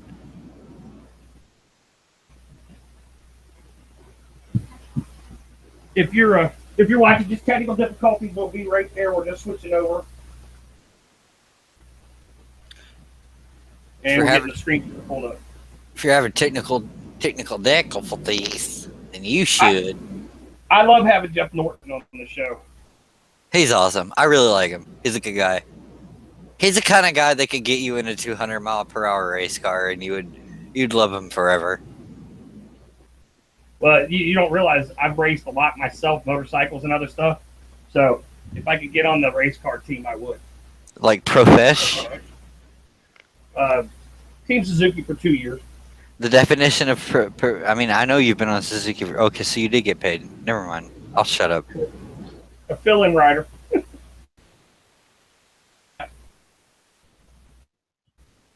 I can take a mid-90s model Jetta around a corner with the front wheels. Perfect drift. It's no rear-wheel driven Nissan or nothing, but I can do it. 300Gs and all kinds of different cars. If Porsches, I drove Vets, Porsches, Nissan 300s. I like my Nissan 300s. I've owned about 13 of them. A damn good one. If you don't get a damn video up here soon, we're gonna lose everybody. I tell you what, racing motorcycles was definitely one of the highlights of my life. I enjoyed racing bikes. And then I think I'd rather be pit crew than race them because I'm, personally, I don't want to die. Not that way. I never wanted to die, but I rode like I did. I did some pretty good racing, and I had my share of falls, and around, road rage, and or not road rage, but road rash will get you every time you're wearing. I don't care what you're wearing; it seems to get through everything. I've been down pretty fast speeds up at Mid Ohio, and I've raced on the street. I've done a whole lot of stuff. So we had a lot of good times, man. And then, you wake up one day and you're just not that young anymore. No, you can't take the damn spills. Yeah, it's the downtime. It's the downtime that really gets you. I did Corvette. I raced a Corvette a couple years ago. A buddy of mine called me up and said, "You want to go up to race at the vet races once twice a year? They'll have the vet crew. They'll bring a whole bunch of vet enthusiasts." And he said, "You've been talking about how you drive. I want to see how you drive my car." And I smoked his time by unbelievable numbers. I smoked his time by like 28 seconds.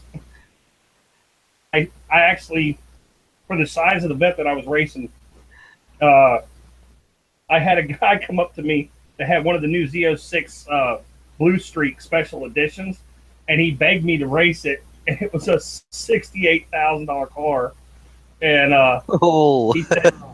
he said, "Dude, you did that in a stock '87, with just minor upgrades, which you can do in my car." And I had one of the best track times that they had for a stock '87 car with just a little. It had some muffler upgrades, a little tuning upgrade, pretty much an '87 Corvette, and I did some racing in it, and they were pretty impressed. I've had my fun. It's all about money and power versus anything else, because you got to have the money to have the power to get the car to do what you want it to do, and if you don't, you're just constantly chasing the bull. So no, you got to have the money to get the car ready for competition, and if you don't, fuck off. Right, and that's about all it comes down to. Sorry, Mr. Norton stepped out. We had actually, he pretty much covered everything underneath the Federal Reserve. What else did you want to talk about tonight? I know that with I just wanted to play this one quick video that I had, and then presentation points. But we're just having so much problems getting it to transfer over. It won't load for some reason on the Google right now. Well, no matter what, actually, after we end the show, I'm going to either go on to Lori's show or I'm going to go live myself. And I will be putting up links and things like that. So if we can't get it to work, I will, if you send me the link, I will pull it up. Cool. Well, we're trying right now. In 2 seconds, we should have it. If not, we're going to call it a night for that, and we'll go ahead and keep talking. Now, you probably wanted to play that at the first of the show. Yeah, I did. Yeah, I thought so. They won't play it. Yeah. The only thing I'll do is I've got it. I can play the audio real quick. I can send you the file. We can do it like we did the last one real quick. Yeah, we can do that. No problem. Let's do that. It just so happens I have a computer that is somewhat acceptable. It does the thing that it needs to do. Don't worry about it. We're just fixing a problem here, and I'll be back on the main screen, and I'll be back on talking. While we're waiting, if everybody could please share, like, and subscribe to the channel. Also, if you'd like to subscribe to me, just click on my name, go to my channel, subscribe. We do random stuff during the day. No set genre, nothing like that.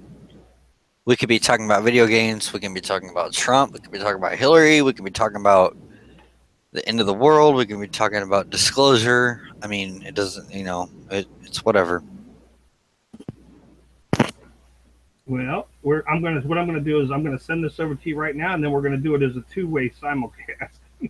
Right on. I got the visual. If you've got the audio. Yep. Hold on 1 second. I'll have that ready for you in just a second here. Because apparently my dumbass doesn't know how to set up audio.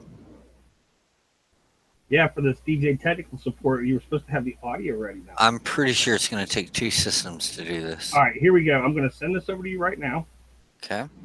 And then when you get it, you get it loaded real fast. And then I will put it back up to play. Just This going is, here. it's quick. It's only a 7-minute video. I don't like playing long videos, but I wanted people to hear this for this show because I thought it really kind of explained the whole thing. And a lot of people are still kind of lost in the mix. Jeff Norton covered a lot of it, but there are still some things in there that are questionable. And we're going to try and get to the bottom of all this and what we actually can and can't do. Because the problem in this country is we, the people, should have all the power to do what we need to do. Into is with Trump in office, we have more of that power coming back to us.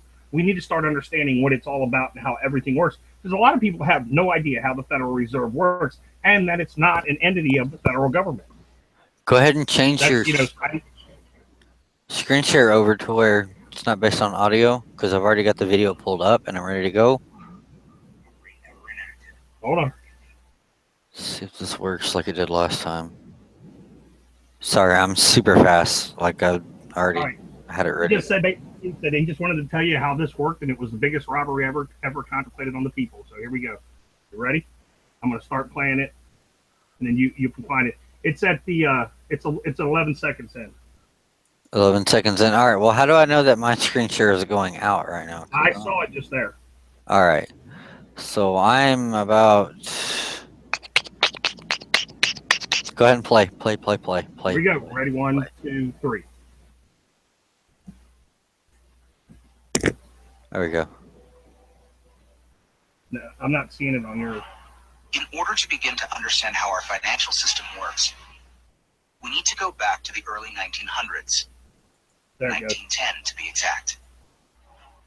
Everyone at some point in their lives has heard of the Federal Reserve, but most likely don't understand what it is or how it works. The Federal Reserve, referred to as the Fed, is a central bank that many economists refer to as the biggest robbery ever enacted on the Jeff, is that American playing out on your Yeah, end? yeah. It's looking The great. reason for this is because the Federal Reserve is neither part of the federal government, nor does it have any reserves. Yet, this single organization controls the money supply of the most powerful country in the world.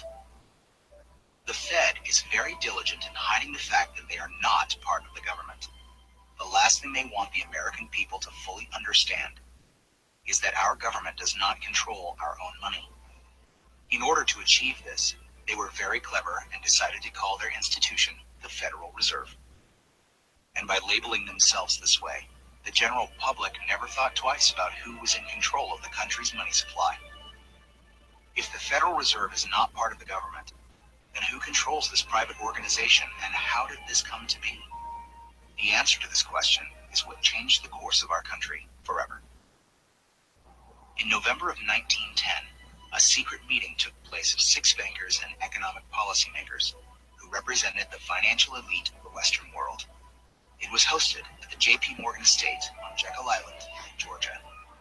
In attendance was Senator Nelson W. Aldrich, Abram Pyatt Andrew Jr., Assistant Secretary of the Treasury, Frank Vanderlip, President of National City Bank of New York, Henry P. Davidson, Senior Partner of J.P. Morgan & Company, Charles D. Norton, President of First National Bank of New York, Paul Warburg, Director of Wells Fargo, Benjamin Strong, the emissary for J.P. Morgan, and coincidentally, the first president of the Federal Reserve.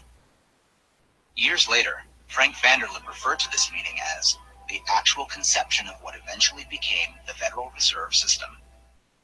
This meeting was so secret at the time that not even the names of those who attended were mentioned to the servants who lived and worked on the island. The men who attended came on a late-night train, claiming to be on their way to a hunting expedition, but instead, these bankers met with Senator Nelson Aldrich to draft what would eventually become the Federal Reserve Act. This private meeting, attended by some of the most powerful men in America, was strategically designed to take control of our country's money supply and to achieve ultimate power in America. Meyer Amschad Rothschild, one of the most powerful European bankers of his time, stated it best when he said, "Permit me to issue and control the money of the nation, and I care not who makes its laws. On December 23rd, 1913, 2 days before Christmas, when most people in Congress were home with their families, the Federal Reserve Act was signed into law by President Woodrow Wilson. That single act, however small it may seem, transferred the control of our monetary system from our government into the hands of some of the wealthiest men in our country. Putting into law the Federal Reserve Act gave unlimited power to a few wealthy banking institutions in America. Donald Trump. The Fed To has seek. the power to issue currency, manipulate interest rates, and run secret bailouts. Yet Congress and the President are not allowed full oversight over this powerful organization.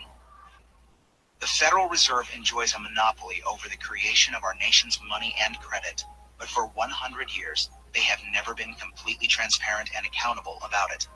And we don't have to look back too far from today to see what it looks like in real life. When testifying before Congress in 2009, Fed Chairman Ben Bernanke refused to disclose which institutions received trillions of dollars in these bailouts and loans, or give our representatives details about what deals were being made. So my question to you is, will you tell the American people to whom you lent $2.2 trillion of their dollars? Will you tell us who got that money and what the terms are of those agreements? Hundreds and hundreds of banks, any bank that has access to the U.S. Federal Reserve's Can you discount. tell us who they are? No. In an interview with Treasury Secretary Timothy Geithner, he makes the stunning assertion that conducting a full audit of the Federal Reserve, something never before done in its 100-year history, is a line that we don't want to cross. To be denied full transparency of these transactions after U.S. taxpayers contributed over $16 trillion to these bailouts and loans is unthinkable and unconstitutional. It is our right as American citizens to know where our money is being spent. It's very ironic that if you don't give the IRS full transparency with your finances, you go to jail. But if you're a private organization of elite bankers that controls the money supply of a country, you're free to do as you please without full oversight. This private organization is arrogant in the fact that the same accounting laws that apply to the rest of America, them. There is no other agency of government which can overrule actions that we take. Their control appears to be unlimited, and 2008 is the most recent example of how much power the Fed actually has on our country. Many of us were told in private conversations that if we voted against this bill on Monday, that the sky would fall, the market would drop 2,000 or 3,000 points the first day, another couple thousand the second day, and a few members were even told that there would be martial law in America if we voted no. That's what I call fear-mongering.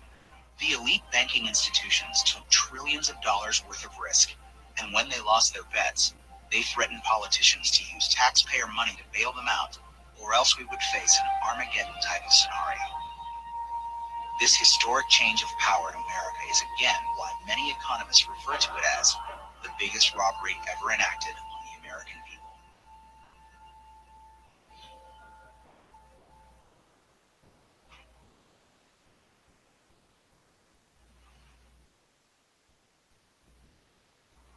It's crazy, Jeff. It's really crazy.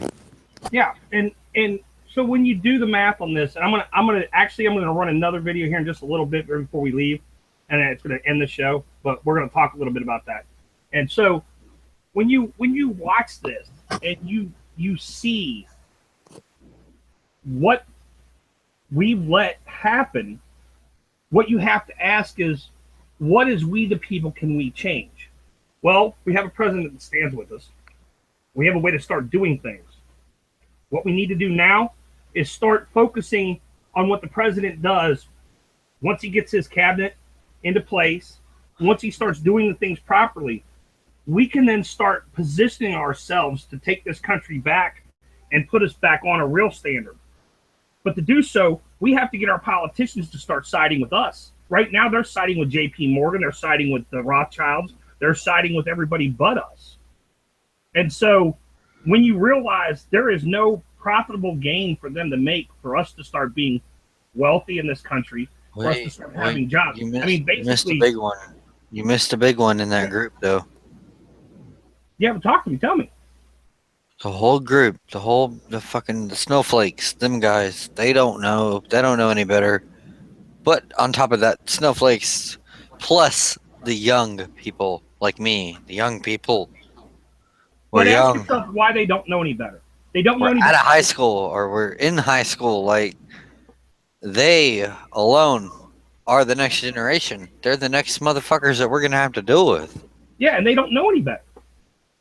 And you know They're why? Fucking dumb and pussies. That's what they are. No, it's because now in fair trade, what you have to say is for the last 20 years in this country, for the last 20, 25 years, we've allowed liberal, very, very, very, very far left liberal teachers, educators, deans of these schools, allow them to indoctrinate our children and future children with a whole lot of bullshit, where it starts, where you start having all of this Bernie Sanders and this socialism, and you infect the kids with it, and they don't know any better. If you used to have the household, now I'm going to tell you something. The household you used to live in that was GM, that used to be a GM or Ford house, or somebody that worked as the union, worked in the union. That was only that, though. You didn't. That's Northerners. That's not Southerners. All I'm telling you is, if you lived in a house where your income was created due to your product being sold in this country, a car, a heating air conditioning unit, any of the stuff that you wanted to talk about, like Carrier Air or Ford Motor Company or whatever, if you built stuff in this country, you had loyalty to your product, you had loyalty to your brand, you had loyalty to your country, you felt your tax dollars were going to the right place, and they weren't. You had loyalty all this time, but you weren't following where the money was going to. And when you're pocketing this, when the Rothschilds are putting this money in their pocket, and they're not giving this country what it's due because of debt that you produced 20, 30, 40, 50 years ago, the great bankruptcy of this country in 1913 to 1933, where we went under maritime law, changes everything in the Constitution. But people tend to just forget about all that. They don't want to understand it one bit. When you go back and do your history, they took that away from everyone, knowing that they would not be able to track it. Now, well, sure, then it was impossible. Fuck, 10 years from now, or 10 years ago, 10 years ago, we weren't quite able to do that. But especially in the 70s, there's no way they could have tracked it down.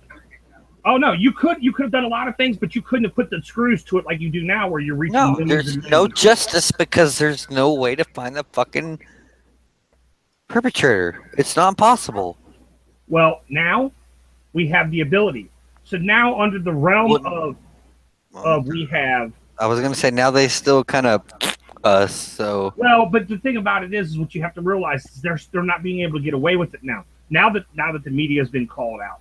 Now that social media is changing its platform and they're starting to call it out every place on social media for fake news. Now that you're starting to see the turn, you can start finding how to fix it and it's blatant and obvious who these shills are that have been protecting each other in government.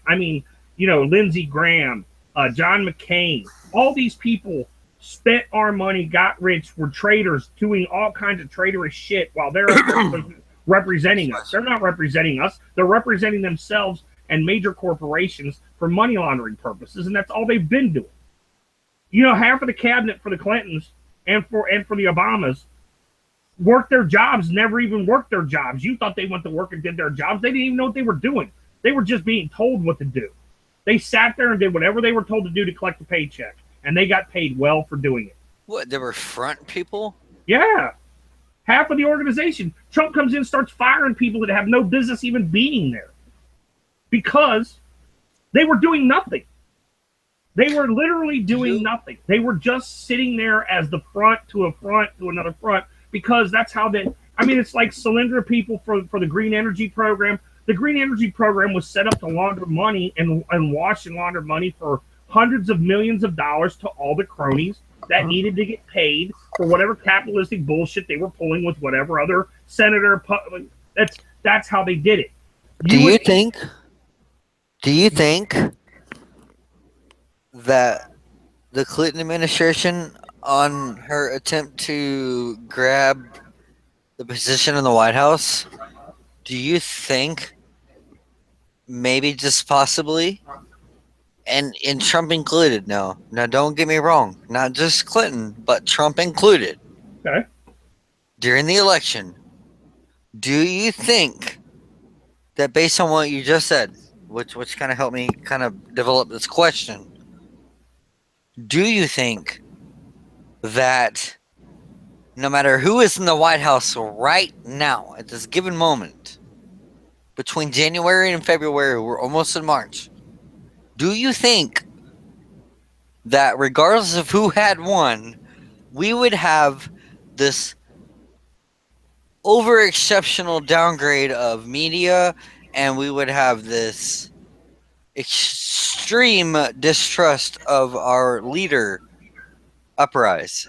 Not an extreme distrust to Trump or an extreme distrust to Clinton, everybody. That way everybody's clear. Not to one or the other, but to leadership, period. 100% there'd be a difference. What a fantastic 100%. 100% there would be a difference. Yeah. If Hillary Clinton was in office right now, I mean, you could go down the line and pick a bunch of different people. I don't care who you pick. Bernie Sanders. A call out of the media. A lot of people would have rather have him there instead of Hillary, but the votes didn't say that. The votes didn't say that. The difference that you have is you cannot have a socialist run for U.S. government. You just can't do it. It's totally against the people. Against the people. That's so bullshit. Obama was a socialist. Well, you're right, and you see what it got us. Right, but he didn't run as a socialist.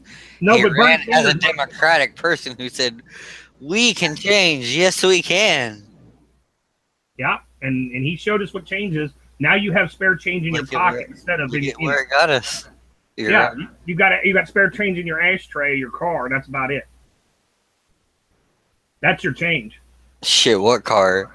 Right, but that's my whole point. Would there be a difference in media? Yeah, there is 100%.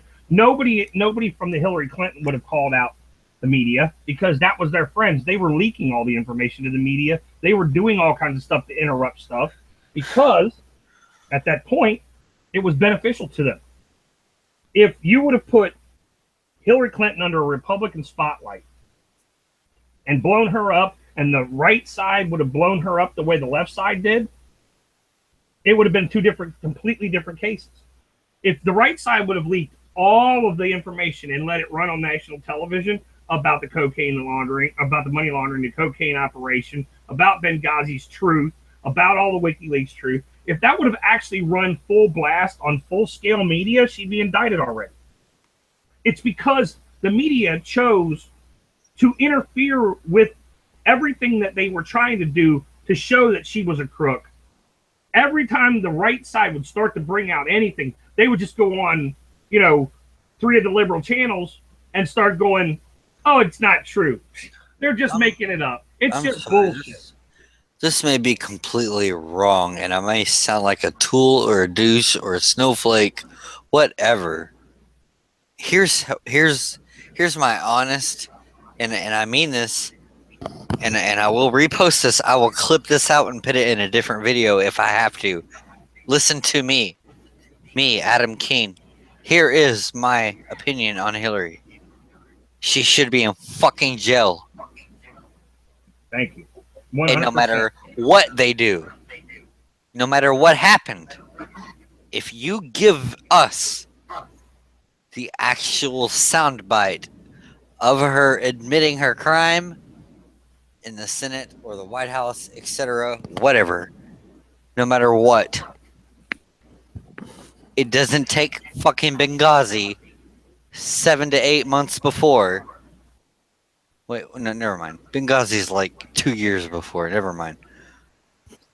Point is, I don't think either one of them should be in the White House, but since he did make it, I honestly feel like I want to give him a chance. And I actually got to give you credit for that, Jeff, because you're the person that actually set me onto that. I appreciate Give him a chance. You know why? Because I saw something in him I haven't seen in anybody else. He is technically not a politician. Now, he may be one now because he's had to run, be where he is, and everything else. But the man thinks with his brain. He's got a good family. He's a businessman. He's a fucking stupid. And he loves this country. What is wrong with any of the fact that if you're a businessman, you love this country, and you want to see it move forward, you know that your family has to live here when you're dead.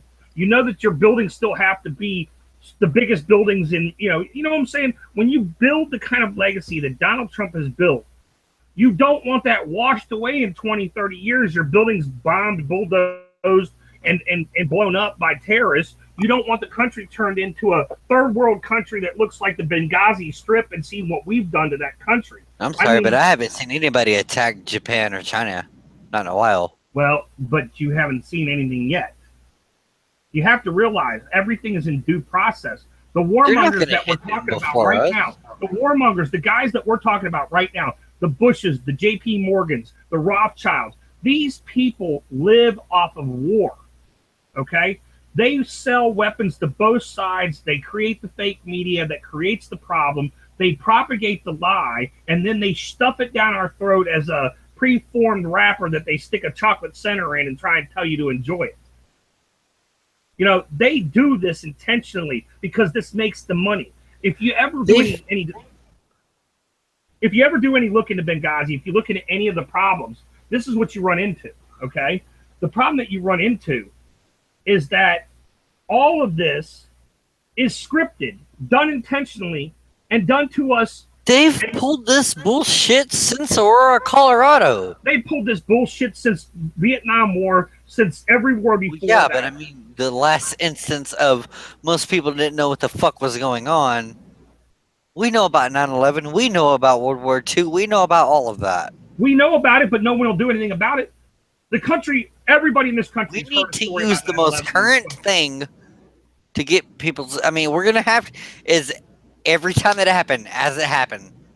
Every time that it happens, as it happens, we're going to have to fucking pound it into people's heads until it takes all of us telling people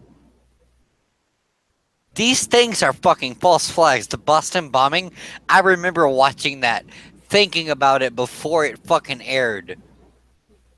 This is some bullshit, some shit's fixing to go down. Next thing I know, Alex Jones is going live. Oh, ladies and gentlemen of America, this is a false flag. I tell you what, we're keeping you alive here. You know, it didn't even take him to tell me. I already knew what it was from the fucking get-go. It looked like it. Well, it looked like some fake ass shit. Well, and when you look at it, look. Now I'm gonna put this together, okay?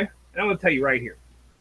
When you go back 15 years to 9/11, when you come forward through each one of the steps of false propaganda that they've pushed in our way, when you throw out Sandy Hook, when you throw out 9/11, when you throw out the Oklahoma bombing, when you throw out anything to do with anything of what we see, we have been set up. It has been fabricated, doctored, put in. How do all of those go out the window based on setup? Those are setups. It's all a setup. And you know why it's a setup? Because that's what they wanted you to see. See, that's when you turn on the boob tube and you hit the flicker rate and you start making it happen. You know why? Because we're live here right now. We're live here right now. That's why we're live. We're live to do this because what happens here is real. What happens here is what we see and we can unfold. We can unravel. It's like opening the burrito up and realizing that they just fucked you in the drive-thru and you really only got a little bit of lettuce and you got a little bit of cheese. The meat's almost not there. They put a lot of sauce on it to make you believe you're eating something. It's bullshit. They've orchestrated all of this. They've crammed it in our ass. And what I'm trying to tell you with this is the thing that we see with the Federal Reserve. And this is why we do this.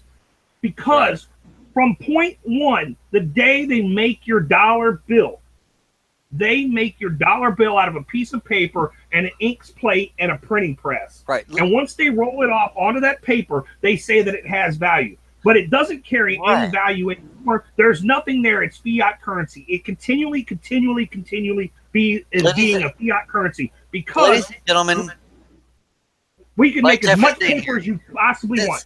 Since 1913. That's when the Federal Reserve was established.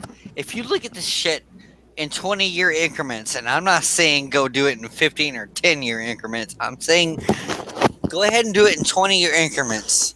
That's the best way to look at everything, at least in my opinion. You can see everything from the start of it to the collapse, the prohibition, till the fucking World War II, till the Gulf War, till Desert Storm, and then on forward to the Iraqi War, etc., and then and the war against terrorism, blah blah blah.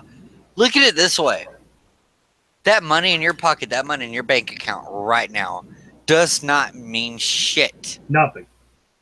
It's only there because you believe it is. I could send you $1,000 tonight. Any of you out there, any of you, I could send you $1,000, and you may be able to spend that $1,000 once you get it. But if everything fucking stopped tomorrow, if we went on lockdown because of an attack or because of a quotation, y'all just imagine me bending my fingers while I say this, quotation,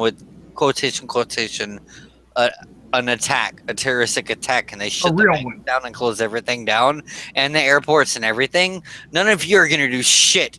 You won't pay your water bill. You won't get on a plane. You won't feed your fucking kids tonight. You won't do nothing. Hey, if you want to look at it Brexit. You remember when they did Brexit? Well, if you remember Cyprus before Brexit in Europe. That's almost as bad as the shit getting signed overnight by Obama. What was that? The New Year's Eve NAPP, whatever, NCAP? The I know what you're talking about. Signed it on Christmas Eve. Yeah. But if you look at Cyprus, did you see what Cyprus did? 2 years ago, Cyprus went in and basically they just told everybody the banking system is shut down right now. We just closed the banks. Every bank, all of your money, the whole country went ape shit, okay? They put the banks back online a week and a half later, and they gave you 50% of your money back. 50%. They gave you back 40. Let's see, they took 47.2%, I think. So you got just a little over 50% of your money back. So that basically said if you had $100,000 in the bank, you got about $152,000, or you got about $52,000 of it back. So this is how they corrected their problem by debt versus ratio versus what they print. They just went in and devalued all the money by 50%, took half of it, and then put the money back where they wanted to, in their pockets. They paid all their bills with it. They did whatever, and they left everybody else screwed. You as the people had no choice. And that's the problem that we're running into with this country being the way it is. This country was set up and designed to have a government that is run by the people, with the people, for the people, not run against the people to come and devalue your currency, take from you as they want, or give it to the Rothschilds or anybody else. This is where we have to change this country.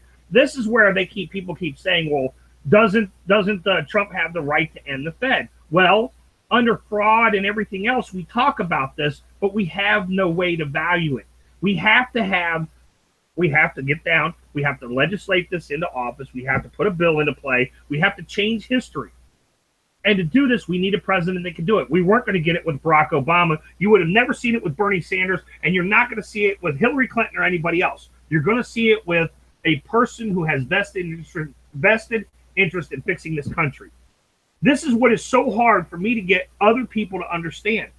If you have a vested interest in this country, if your product is being produced here, if your buildings are here, your people live here, and your things happen here, that's why you close your borders. That's why you get control of your markets. And that's why everybody else came to us for a reason. They came to us because we were stable. We were of value to the world because we were a valued economy. We had a value to what we did. Now we just print the shit, and it doesn't matter what number's stamped on it because it's all paper. I can print as much paper as I can possibly print. It doesn't make it valuable. This is where the gold standard, the silver standard, and everything else comes into play. This is where job input into this country comes into play. And this is where our big companies have to come back, start building in this country. Because without that, you can't have a GDP in this country that is at zero and still be valuable to the rest of the world. This is what the globalists were trying to do to us and have been doing constantly. This is where the thing has to take a turn or the globalists still win. If the globalists do not I'm sorry, if the United States does not pull itself away from this global tree of garbage, because this tree has no good fruit hanging on it, trust me.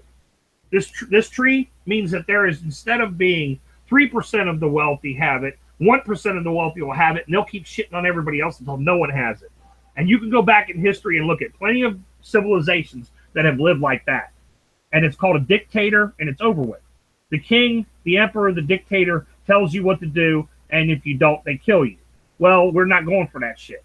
So this is what it comes down to.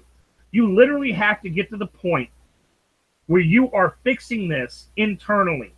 And that's what infrastructure, building of this country, building of factories, bringing jobs back to this country terrifies the globalists and terrifies the world. Because at that point, when you're doing that and you create the jobs, you create intelligent people who get up and go to work every day, start making a living, start figuring it out, start paying their bills, start paying their dues.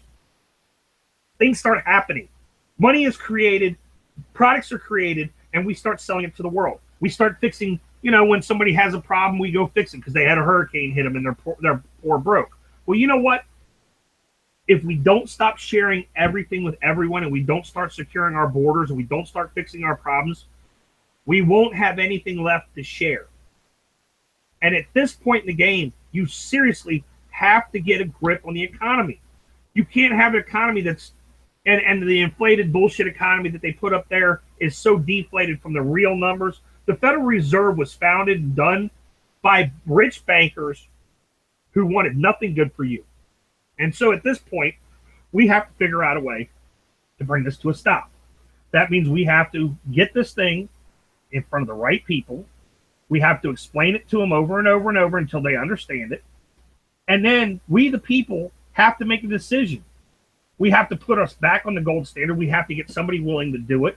And we have to start enacting laws. We have to start fixing the problems. And we have to start taking a bunch of the shit off the books that's there because it interferes with everything that this country was designed and set up for.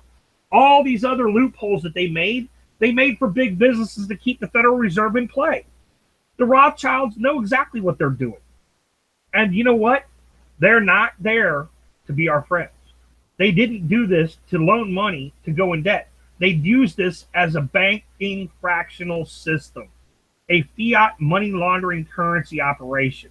And once we realize that, and we realize the fact that we don't need them, and the fact that all of this money is paper and made up, except for one thing that Jeff said, and it was true, is the fact that they took us off the gold standard, off the silver standard, off precious metals, and they started buying it with the paper that they knew was worthless. And once they who have the gold makes the rules is the oldest line in the book. And it's this: when they give you paper for gold, you might as well be an Indian. Because there's no difference in what they were doing to the Indians back then by trading off all the stuff for bullshit to what they're doing for us right now by giving us paper dollars for your gold. Gold is always going to be worth something, and the paper that they printed the money on ain't worth shit. You can wipe your ass with it, you can set fire to it, and that's about it. Gold will always be there. And he who has the gold makes the rules. And so all I'm telling you is at this point in the game, we seriously have to start changing our opinion of what the Federal Reserve is and how it's done business. We also start having to realize that anytime you print a dollar bill and it has money leveraged against it as interest, that's a spiral you can't fix. Do we know the year that actually occurred, that we hit that mark? Yeah, 1913, between 1913 and 1933. No. After that. 1933 was the last year for anything with this country. Well, no, you know what? Hold on. Let me backtrack. Let me retract that statement. You're right. The first fucking moment we started printing paper or coins with no gold to back it, no silver to back it, no anything to back it. We're broke.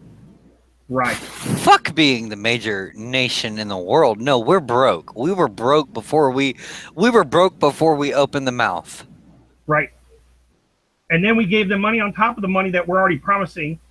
We gave them more money. We gave it to them in interest. So not only are they doing that, but they're hitting us with an interest rate on the money that's being printed. And so when you print money and you have an interest rate, then you have a taxable rate after that. How do you expect to ever? It's like going to the loan shark and asking the title loan place to loan you $1,000 on your car, but in 90 days you got to pay them back $1,700. They know that you don't have the money to do this. This is why that they loan you the money, so they know that they can And take this is your product or your money and they can double it. Fractional banking. They can loan you anything when you know it's not worth anything.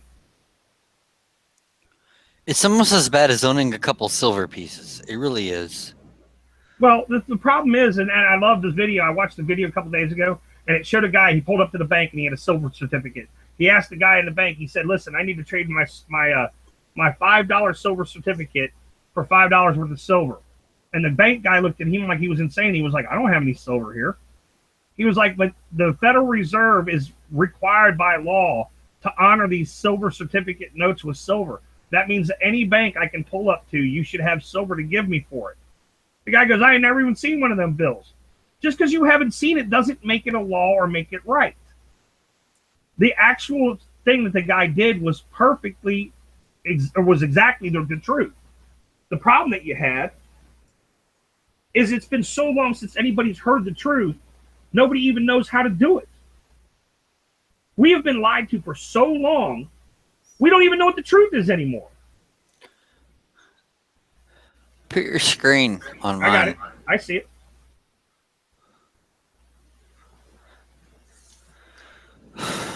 There's 23 reasons why you'll always be broke. Ladies and gentlemen. Here in the Rubber Room, Jeff doesn't tell any lies. Me, however, I might try to baby you through some things, so y'all gotta forgive me because I'm not quite ready to hurt your feelings along the way here. But just so you know, the payday loans, the title loans, and all that stuff, they were all under a thing called the usury law, okay? You weren't allowed to create an interest rate that was so high to carry.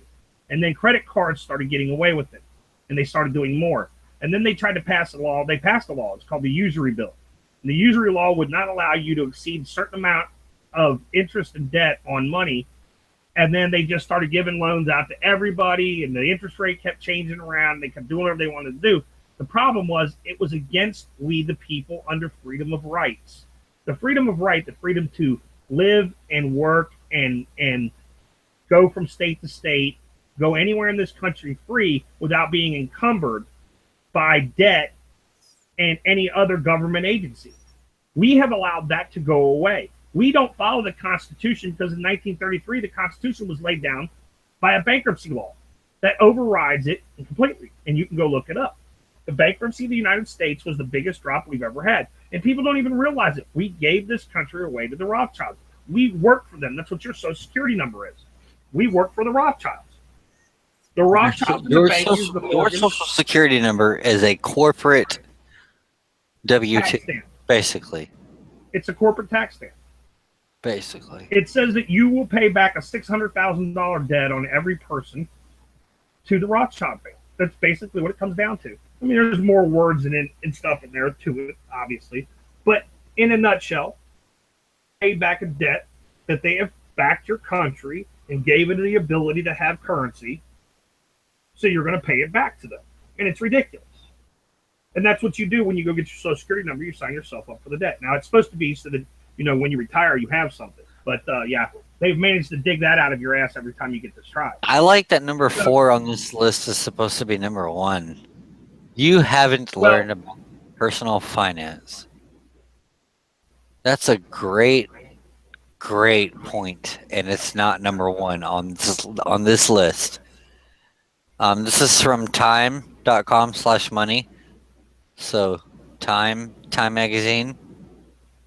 This is their 23 reasons why you'll always be broke. But number 4 is not number 1 when it should be. And you know what number 1 should be? What's that? The Rothschilds own you. That really should be. Well, I mean, if they told everybody that, then, you know, look at where would we really be? Well, I think that's probably what needs to be told to everybody is that you're actually enslaved by the Rothschild family. And then if you did so, and you started explaining it to them in full technical detail on how they're being enslaved and what would happen if the Rothschilds didn't own you anymore, I believe that their idea of freedom would change tremendously because they have no idea what freedom really is. Before we get off here, I want to play this last clip, and it's about statism, and it's about what people tend to misunderstand about this country and what the reasoning of the Constitution was actually set up for. I sent you over a thing to it. Let me give everybody the definition of statism here before you play that, just so everybody gets a chance to see. Sure. I've got a lot of anarchy friends that would jump all over this. Statism, a political system in which the state has substantial centralized control over social and economical affairs. So all of you who think that you don't have to worry about anything and that you don't have to answer to anybody, don't forget, you are part of the state. You are the state. You are the state. So, don't get shitty with people who tell you the truth. Pay your taxes, do whatever you got to do to feel like, you know, you're not a part of it, but you are a part of it. You are giving them power by paying taxes and being a part of it. So she's gonna throw up one here, and you can kind of see these greedy bankers and what we're talking about with statism. Who's that? You'll see it right here. Hold on, Christy's gonna throw it up there. Okay.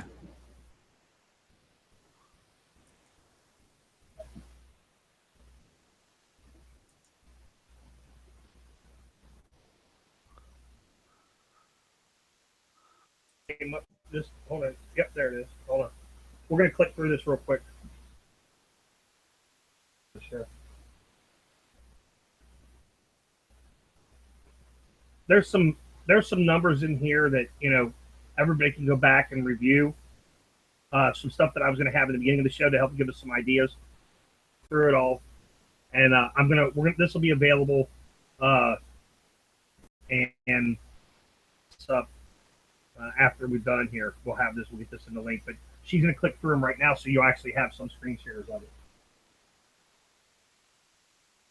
There's the chart we were just showing.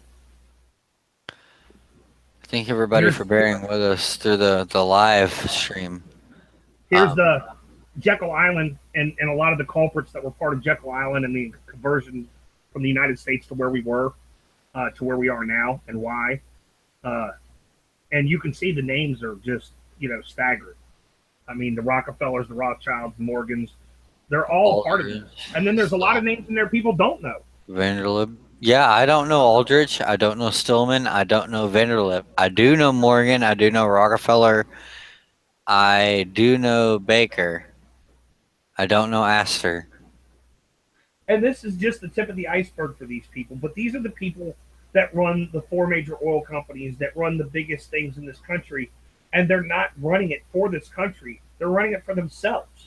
Exactly. There is no vested interest in the country. That's why they've devalued us to below slave wages and work us 28 hours a week and charge us all this money for health care. It's because they don't want you to know this. I'm sorry, why has nobody killed these people?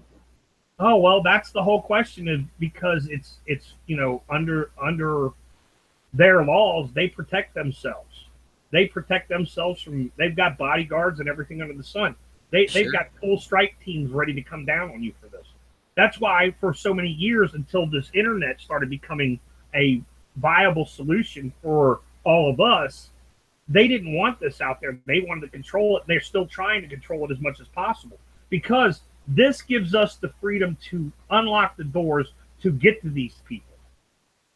Should be prosecuted. I'm going to read this off for everybody just in case this stream gets messed up. Go ahead. Because filling some things here. So you got Nelson Aldrich, J.P. Morgan, William Rockefeller, Vincent Astor, Joseph Pulitzer, William K. Vanderbilt, George Baker, who was the first National Bank of New York, who is of the First National Bank of New York, James Stillman, who's the head of the National City Bank of New York, Frank A. Vanderlip, how do you say that? Vanderlip, president of the National Security Bank, National City Bank, other bankers and members of the Jekyll Island Club. The act was drafted by Carter Glass, a Virginia Democrat, and the chairman of the House Banking Committee, and Robert Latham Owen, an Oklahoma Democrat. Now go figure that one. They met in secret. In the Hucklebuck. They met in secret over the course of 2 weeks in November of 1913 on Jekyll Island to create the new private institution called the Federal Reserve, in which the United States Treasury would have a seat on the board. And that is a seat. And this is why the National Treasury, the Federal Reserve, is controlled by people who have no power in the United States other than their money. Exactly. This Federal Reserve has nothing to do with federal at all.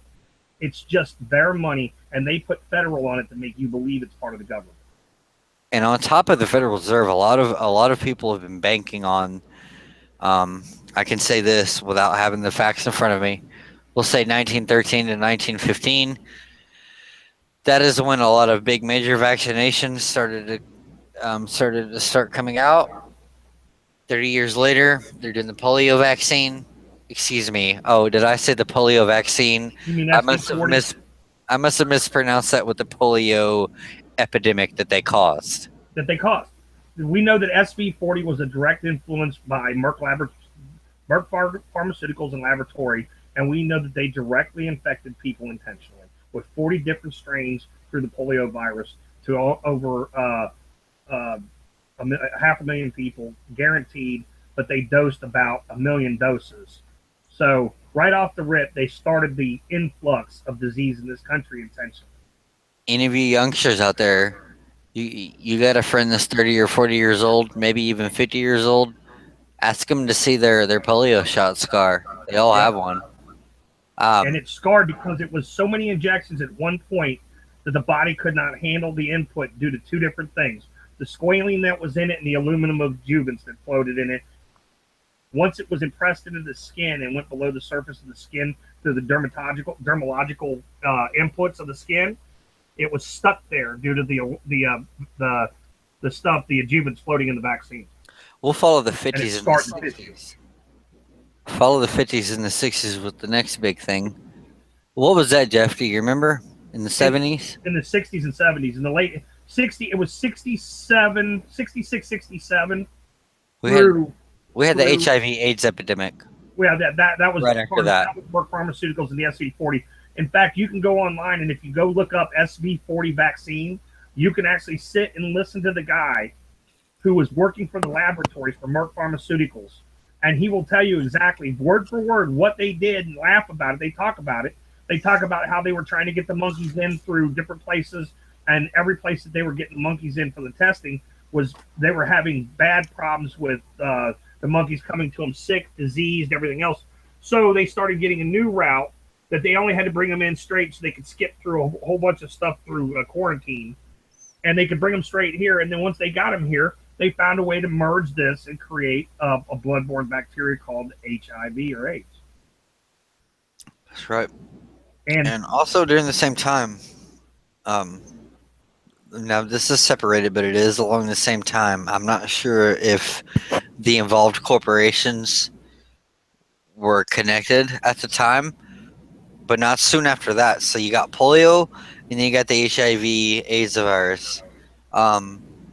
You had the United States government shooting up black men with syphilis. Yep.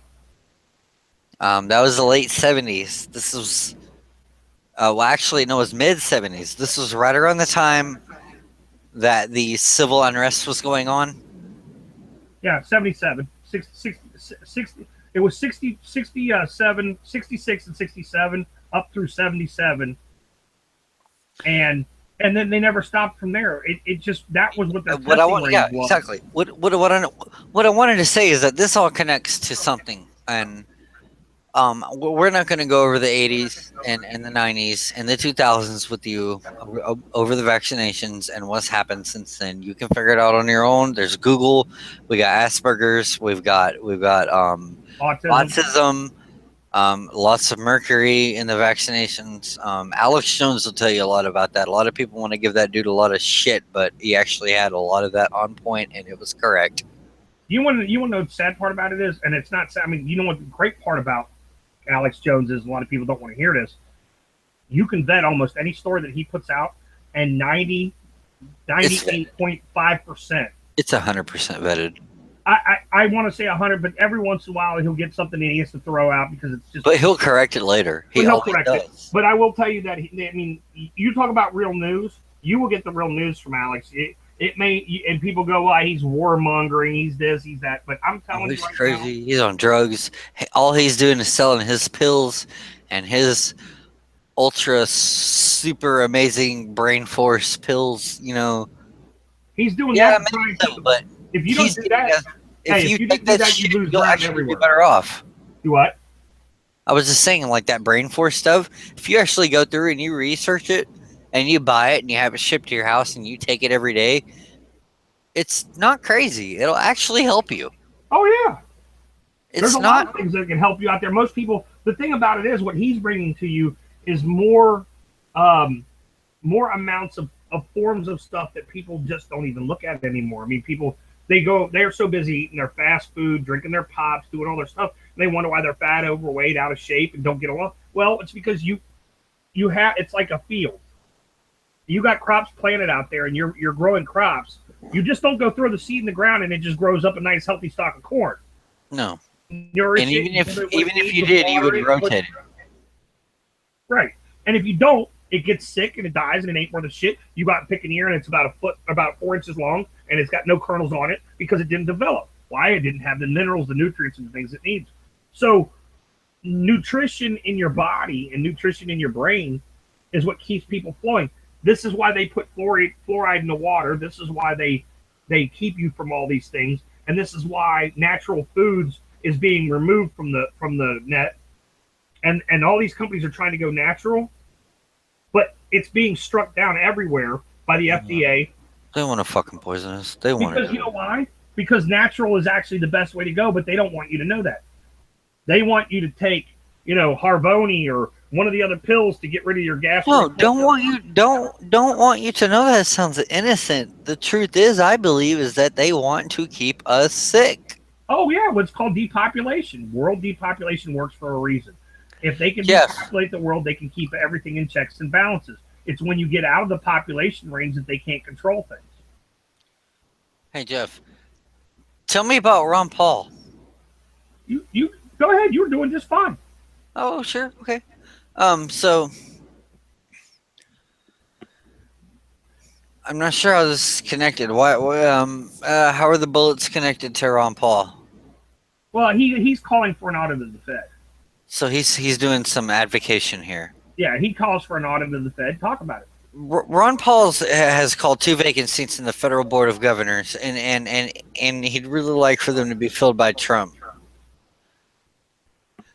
If the Republicans maintain control, the POTUS should be able to face minimal opposition. I don't think Trump's going to see a whole lot of problem with Ron Paul. Ron Paul is one of the most brilliant senators that we've had in a long time.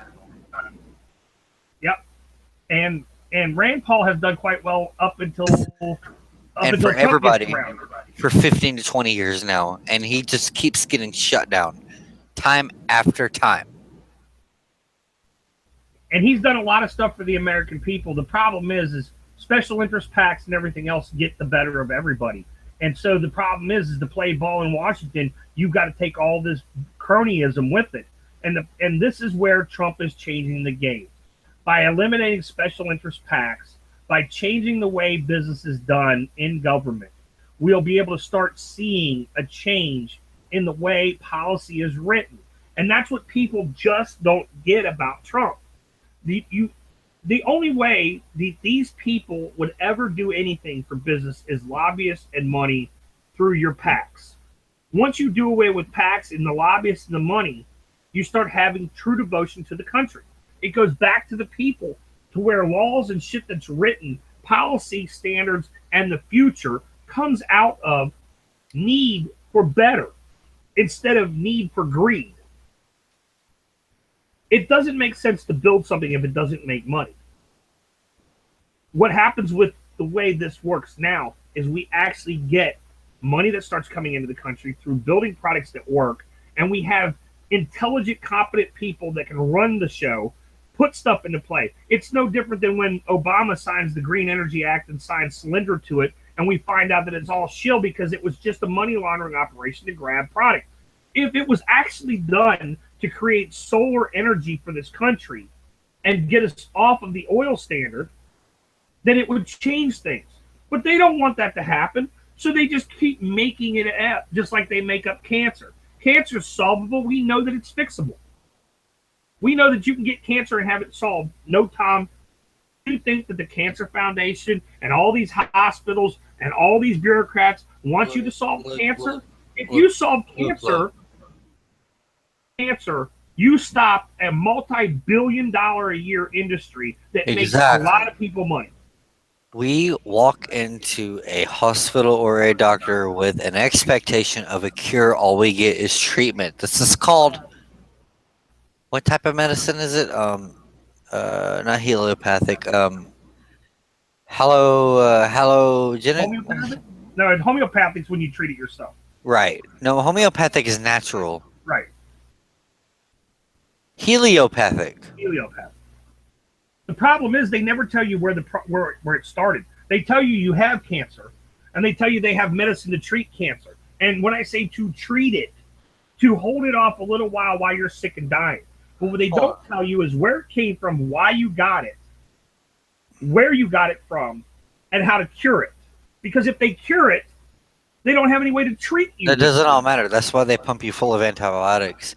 Somebody in the chat said that Rand Paul's too old to run a campaign like that. He said so himself. He may have admitted to that, but what do you think about Bernie Sanders, who's clearly fucking older than a dirt bird? Right. But he still tried. The problem is we have a whole lot of old dirt birds that are all up in there, and that's why the system is still broken the way it is. Okay? And you can take Bernie Sanders, and Bernie Sanders likes his $34 million that he's worth now, and likes the fact that he can go out and buy an R8, and likes the fact that he can go get 3 more, retirement homes to live in for the rest of his short period of time. And this is the screwed up part about it is that as a socialist doesn't really apply. You need to kind of look and see what this guy really is. He's a paid shill actor, and all of his he gets paid to lick Hillary's ass. That's about it. That's it. Hillary, good spot. He was like, he ran out. He gave her a good run, made it look real convincing so that the media and the press could suck it up. And then all of a sudden, all the snowflakes fell in love with him. And that's what happened. They wanted to just throw out a socialist to see how much of this government they could actually bend into their socialistic way. The damn sad part is as a socialist, he seemed like the better pick from the get-go. even as a socialist, he really did. And you'll get a free cell phone, you'll get free health care, but you won't like the response of what you get on the other side of that. Well, I ain't got no free damn health care, but I do get a free cell phone. Yeah, but you know why? Why? Because you'll have to pay for it somewhere. Somebody still has to pay that cell bill. I didn't pay for that shit. I already paid for it. Do you understand what my point is? I do. If you dip into the pot and take out the honey, if nobody pays for it, there'll be no more honey there when you go to re-up. And so I'm saying, bullshit. If nobody doesn't pay the bees to make honey, but there has to be somebody that processes it other than the bees. The problem that you have here is you can't have government giving you everything, because then there's nothing left to give. It just runs out at a point in time. No one will go do the work when it's given to them for free. You can take a guy to the field and you can show him how to make food, and you can show him how to grow crops. If you just feed him every single night, he'll never try and grow a crop. If you just feed him, he's going to take the food every night. But if you take him out into the field and you show him this is dirt and this is where the food comes from and this is how you plant it, then you actually have a guy that learns a trade. The problem is nobody's learning a trade. They're learning how to get shit for free from the government. The problem is it ain't free. It's still being paid for by somebody that had to go to work. That's the whole basis on this. The only problem is not only do we pay for the people that are working are paying for this, but all this fractional banking that we're talking about in between and all of this garbage that we're talking about in between is what these people live on away from us. Their fractional banking and their shit is a bubble that will bust. And it'll leave everybody They feed everybody credit cards. They give anybody a credit card. Yeah, because they know that the money is just fake. The money until there's nothing left, and then what happens when it's all over with? All of a sudden, all these snowflakes, they're out there crying about their candidate getting stuck. Their candidate was a crook who stole $16 billion from Haiti, and that's just one thing that she did that should hang her for the rest of her life. But this is the point. If she stole $16 billion and only put $222 million back into the flow, that means the people in Haiti got $222 million out of $16 billion. Where did the rest go? It went to her special interests. This is the rubber room. This is the rubber room, right? Yep. I'm gonna bounce something off the walls right now. If they killed that bitch, strung her up by her neck, actually forget that. That's too quick. We need something better. Maybe gas. I think gas would be better, but it's not fair. Yeah, Trump did shit. He should probably have his ass kicked. Maybe even put in jail too. But guess who made it to the presidency? Not her. It wasn't her. The thing about her is this. What she has done for so long has been the standard that if you talk to her, she has no remorse for it or doesn't give a shit, because for so long it was okay to steal from the poor. It was okay to steal from the middle class. It was okay to rob and do, as long as you were the overlord and you were the one in control.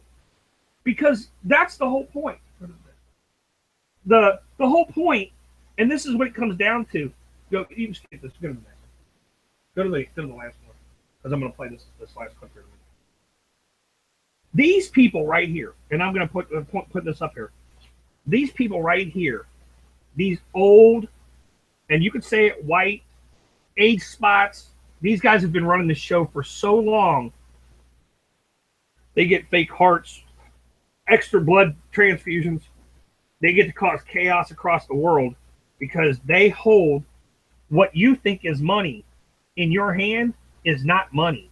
It's paper bullshit that these guys allowed to be printed because they now hold the gold. See, the whole thing about all of this comes down to, and you can go back to the Mayan days, you can go back to the Egyptians, you can go back as far as you want to go, but it was always the rich that ran everything, and they had all the gold. And he who has the gold makes the rules, and that's why these old rich white dudes at this point in the game are holding all the cards. Because they hold all the gold. Because why? Because the poor people, and they know this, the poor people that do get a little bit of gold, they get their little gold ring or a chain or a necklace. In the 80s, you used to go buy gold and have some gold, right? And what happens? They start telling you gold isn't where it is. Change all your jewelry out. Go get sterling silver. Go get this or that. Then they started buying up the silver. They told you, go get stainless. They started selling stainless and all. You can buy this really nice stainless network. It looks just, this chain, just like you can the silver necklace that you bought. But the thing about it is when you buy this sterling one, it tarnishes, it turns colors. So why don't you buy some stainless? So they go sell you stainless, and they sell you a necklace that would normally cost you $300 in silver for $30 in stainless. But stainless isn't worth shit. Stainless is worth 46 cents a pound. So they sell you a 46 cent a pound piece of stainless, and you go ahead and change in your gold and your silver and your platinum, and you change it all out, and then they collect it for what they've given you, which is a piece of paper, which is nothing. And so this is where we start talking about who is equal in this country under statism. No Hey, one. you don't have to play any video on this. I'm just going to play this. This is the There last is thing. no that- equality under anything ever in this world. No country, no continent, no fucking nothing. Nobody's equal at all. Not by the Right. rules. Not by Nowhere. the rules, because if it was, everybody is created born equal. Everybody. They should have no more power England over thinks you that than they're anybody. better than us. But they are, because Actually, why? now they think that we're fucking stupid because of, previous presidents. But you know why? Because you gave them the right to do so. Wrong. Because you've we been are indoctrinated. fucking stupid. That's why. Right, Not- because not you've been because we gave indoctrinated them- for so long. Not You've been because we gave indoctrinated it and taught to in them. school. Because we're stupid. We are No, stupid. it's because we've been misinformed and we've been made stupid to the fact that we could be smarter. We chose not to be because we've been indoctrinated and told for so long that this is the way it's done that we never looked into anything else. You and can't now that give we a dog. have the ability You to look can't- into other things. We have the ability. We're too lazy to do so. You can't give a dog a fucking chicken leg and then expect him to sit and stand after. It don't work that way. This is exactly what they do. I'm gonna play this video. I want you to listen to this video real quick. Listen to this. Sure.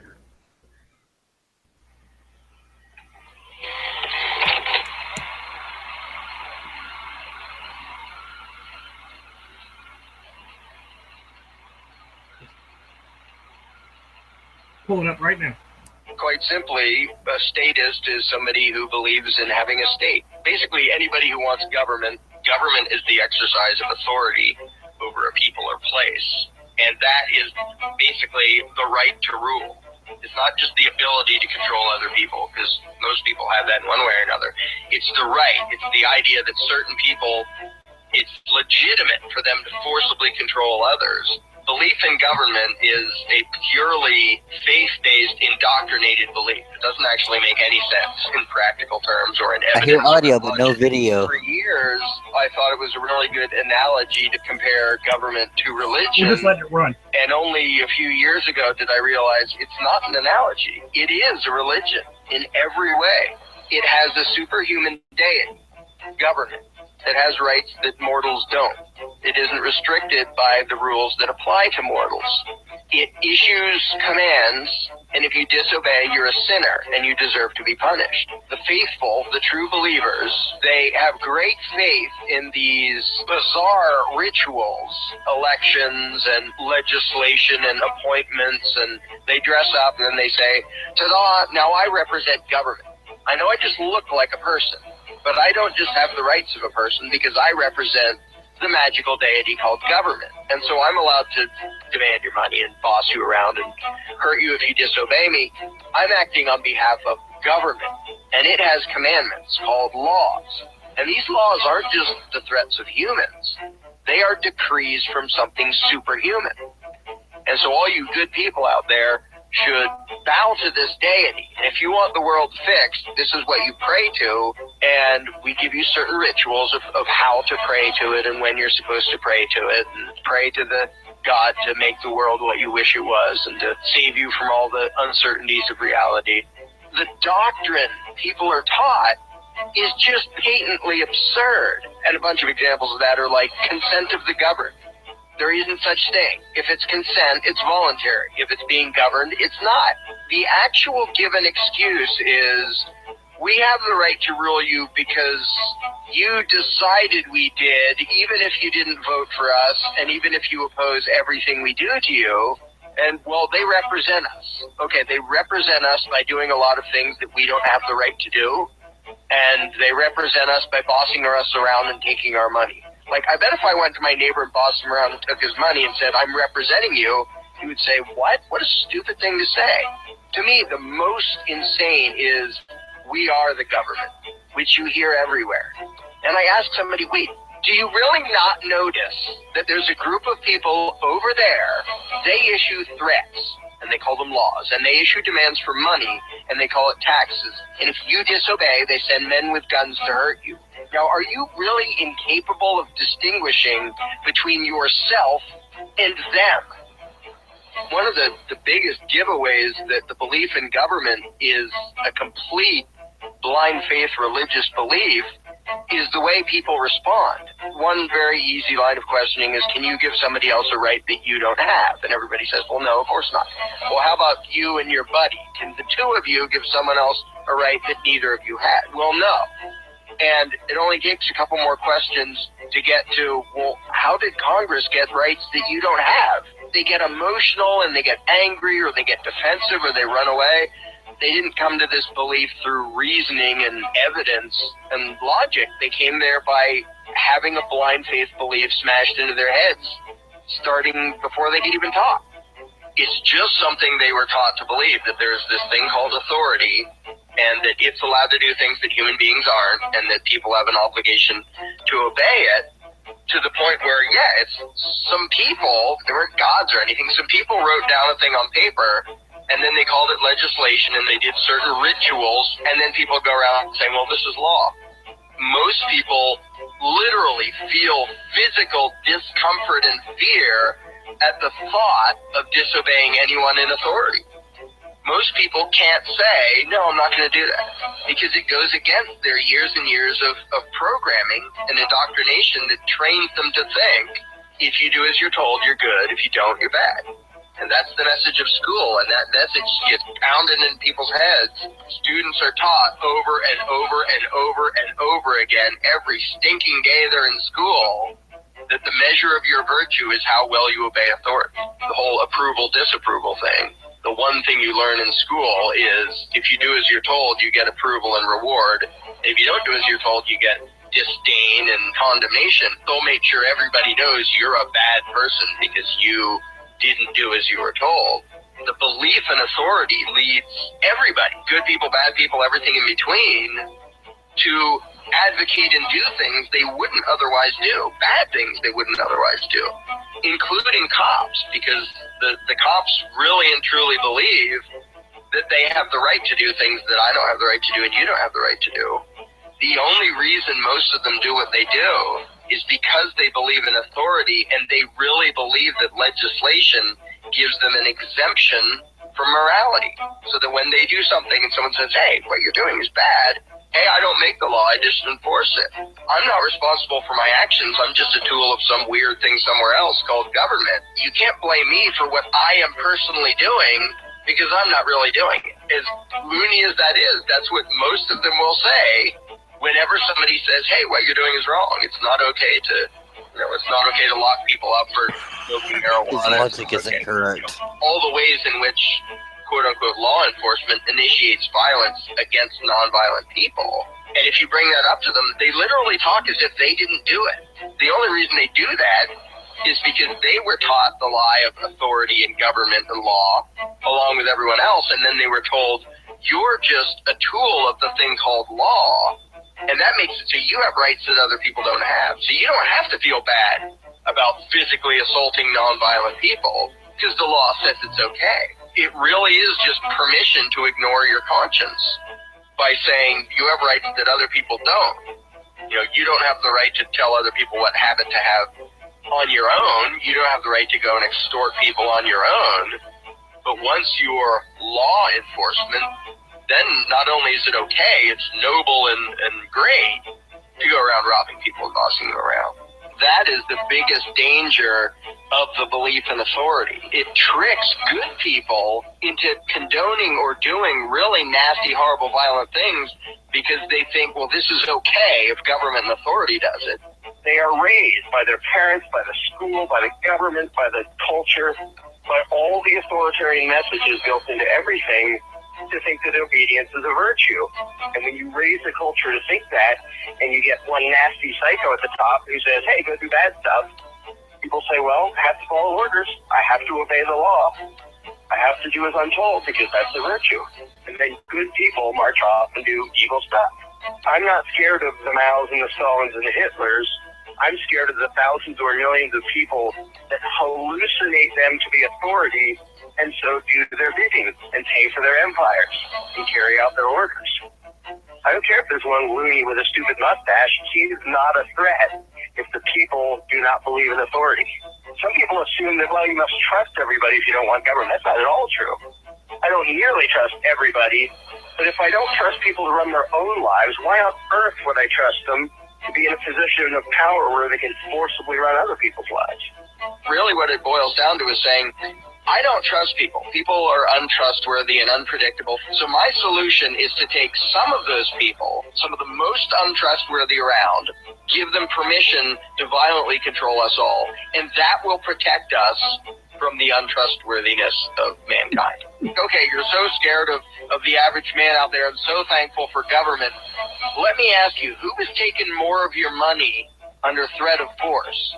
Private people threatening you or agents of authority threatening you? How many murders are committed by private people compared to how many are committed by people acting on behalf of authority?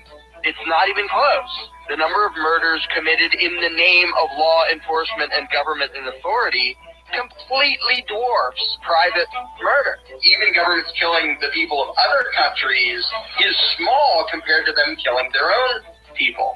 In the last 100 years, over 270 million human beings killed by their own governments, not counting war.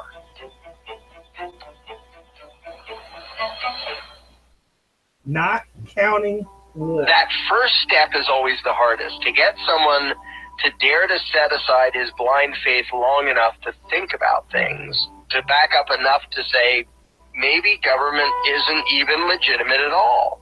It takes a lot for people indoctrinated into the faith to dare to think of those literally blasphemous ideas that, no, those people in Washington don't have the right to rule. Their threats aren't laws, they're just threats. Their demands aren't taxes, it's just extortion. And that really feels like heresy, because it is. It is heresy against the God called government. Huge amount of hope, because I see an acceleration of the number of people who dare to think about these things, and now the number of people able to have this conversation is just hugely exploding, and they're still a minority. But that exponential curve, I don't think it's stopping. I really think the cult of statism is as good as dead. Ultimately, I think the belief in government is doomed for the exact same reasons that the belief in a flat earth was doomed. There's too many people pointing out the utter inherent insanity in the belief, and that's just not going to go away. Nobody who understands self-ownership and understands why authority is inherently bogus wakes up the next day and says, suddenly, I think I should do whatever the politicians say. I think really humanity is just beginning to wake up to what it's supposed to be. Humanity wasn't meant to be a domesticated species owned by a ruling class. Every human being owns himself, is in charge of his own life. I'd like to see actual rational moral civilization in my lifetime, but we are going to get there. Sooner or later, we are totally going to get there. The lie will never outlive the truth forever. There you go. And if that doesn't explain it, somewhere in that and what we have has to be fixed.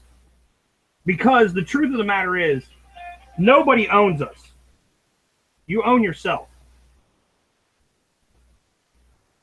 And that's where you have to go with it. At this point in the game, you have to be the controlling factor to see what the controlling factor around you is. And for you to fix it. Most people can't. They can't look. But you have to.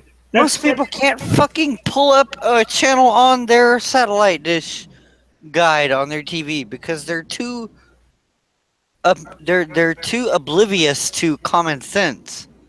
How the fuck are you going to expect them to take a look at what's going on around them?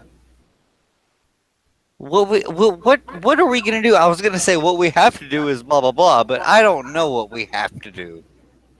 What I know y'all have to do out there is take a look around you. Use avenues like this show, and other things besides what the government funds. The government doesn't fund me or fund Jeff to do shows like this. I don't get paid a damn thing. I'm a broke-ass motherfucker. But I'm going to be on the internet, putting out my views and talking to my friends. But I won't get paid for it. And being is being free, expressing your views, being able to say what you can say, and do what you can do before the government and everybody else swoops in and keeps taking it away and taking it away. Or before Somewhere they we- shut you down. Yeah, Or we they have to take make you the away. divide. And we have to separate government from all of our lives and give them the authority not to control us, but to keep the country operational and do things. Does not mean they have to control us. Even if they do, there's ways. If people want to hear us, if we start getting big, anything like that, if we start putting out messages, even if they're 3 minutes long, there are ways to create immediate sources, immediate usernames, put that information out there, get that thing off the web, and reset it or destroy it, etc. Understood? Do your homework. Do your research. Exactly. Adam, I appreciate you coming on the show.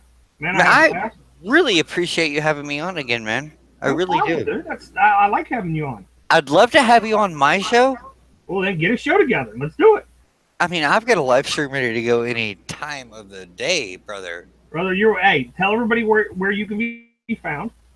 Hey guys, you can find me at Adam Keen or Adaryke. That's ADARYKE. ADARYKE. Otherwise, maybe I'll shoot Jeff a link real quick, and he can put my channel link in the description. So if you want to find me on YouTube, you can find me in that description. And Shoot it over to Christy. We'll get it in.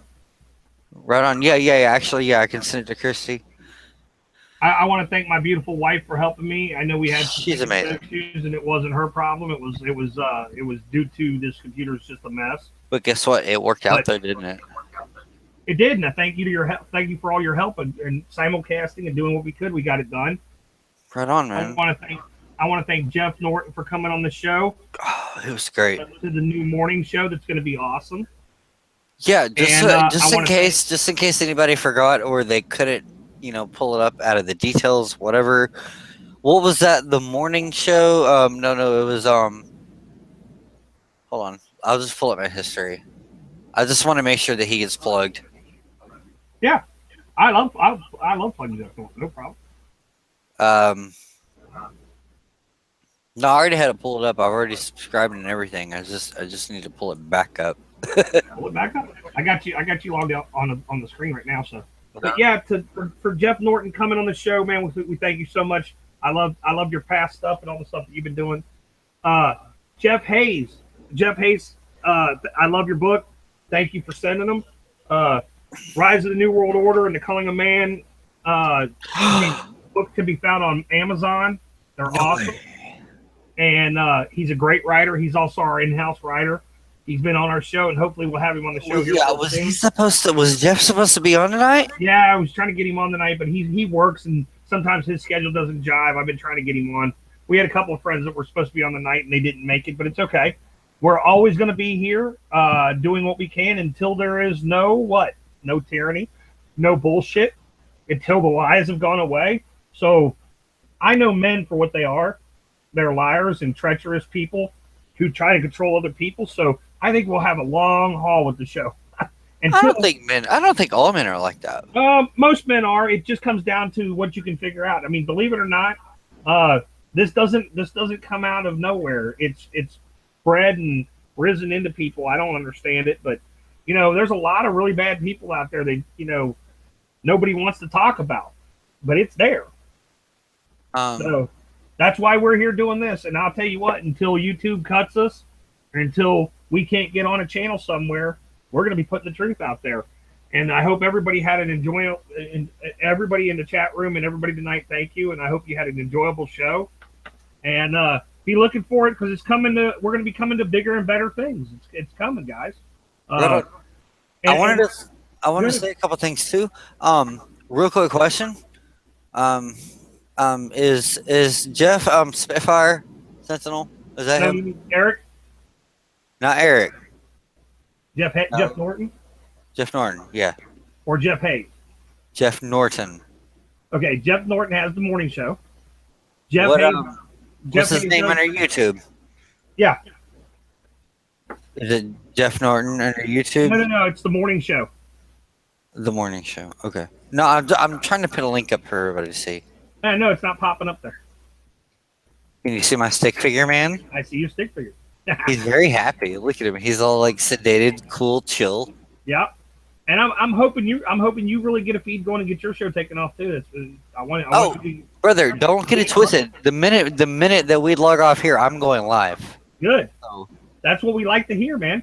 if This you'd is like, what if you'd like to drives call other back people. in or anything, like I'd love to have you on my show. I actually needed to talk to you about how to incorporate Google Live into my YouTube. So Well, actually, what I'm gonna do, I'm gonna call you when we get off, and then I'll go live. well, let's clear the channel since you can't pull it up. No big deal. Everybody, Jeff Norton, Jeff Hayes, Eric Spitfire Wilkinson, Lori Alexander. I'm Right. telling all the people that help keep this show on. We have Damien. good friends. Damian Maynard. Right. A lot of good friends out there. Everybody, and and also I just want to thank everybody that we just mentioned. All of those people. Thank you for bringing me in to the family, and I appreciate it. Thank We you love so having you much. on, dude. You've been kind of a fresh hope for some of the millennials. I know you don't see everything our way, but you know we got to start teaching you for you. Hey, that's right, and I may not, but I won't be like the typical person about it. I know. I'll give everybody all 3, 4, 5 views of the information. I'm not gonna knock nobody down, and I'm not going to censor anybody from getting information ever. That's our whole point too. What we look Decide for. what you decide. I give you the information. I tell you what I think, maybe make you laugh. That's kind of what I do. I'm comic relief, so Yeah, but you got some good insight too. It all comes about. You know, there's just I years get mad. of research, and years of experience, and years of this, and years of that. It takes time, but as you go through it, you'll see it. It starts unfolding, and one of the biggest things that I see is that we keep trying and we keep moving forward. We hope everything pulls together better than where it's been because we've seen all the garbage so far. We've seen enough strife and crap to actually start having something real. So I'm gonna wrap it up. This is Jeff Lehman, Adam from the Rubber Room, the Asylum News Network. We're out of here. Thank you everybody for listening, and we enjoy that you're there. so much. Thank you to all of our guests. Hey, well, I guess I can tell you on. Tell Christy to message me. I will. We got work Thank you to guys. do.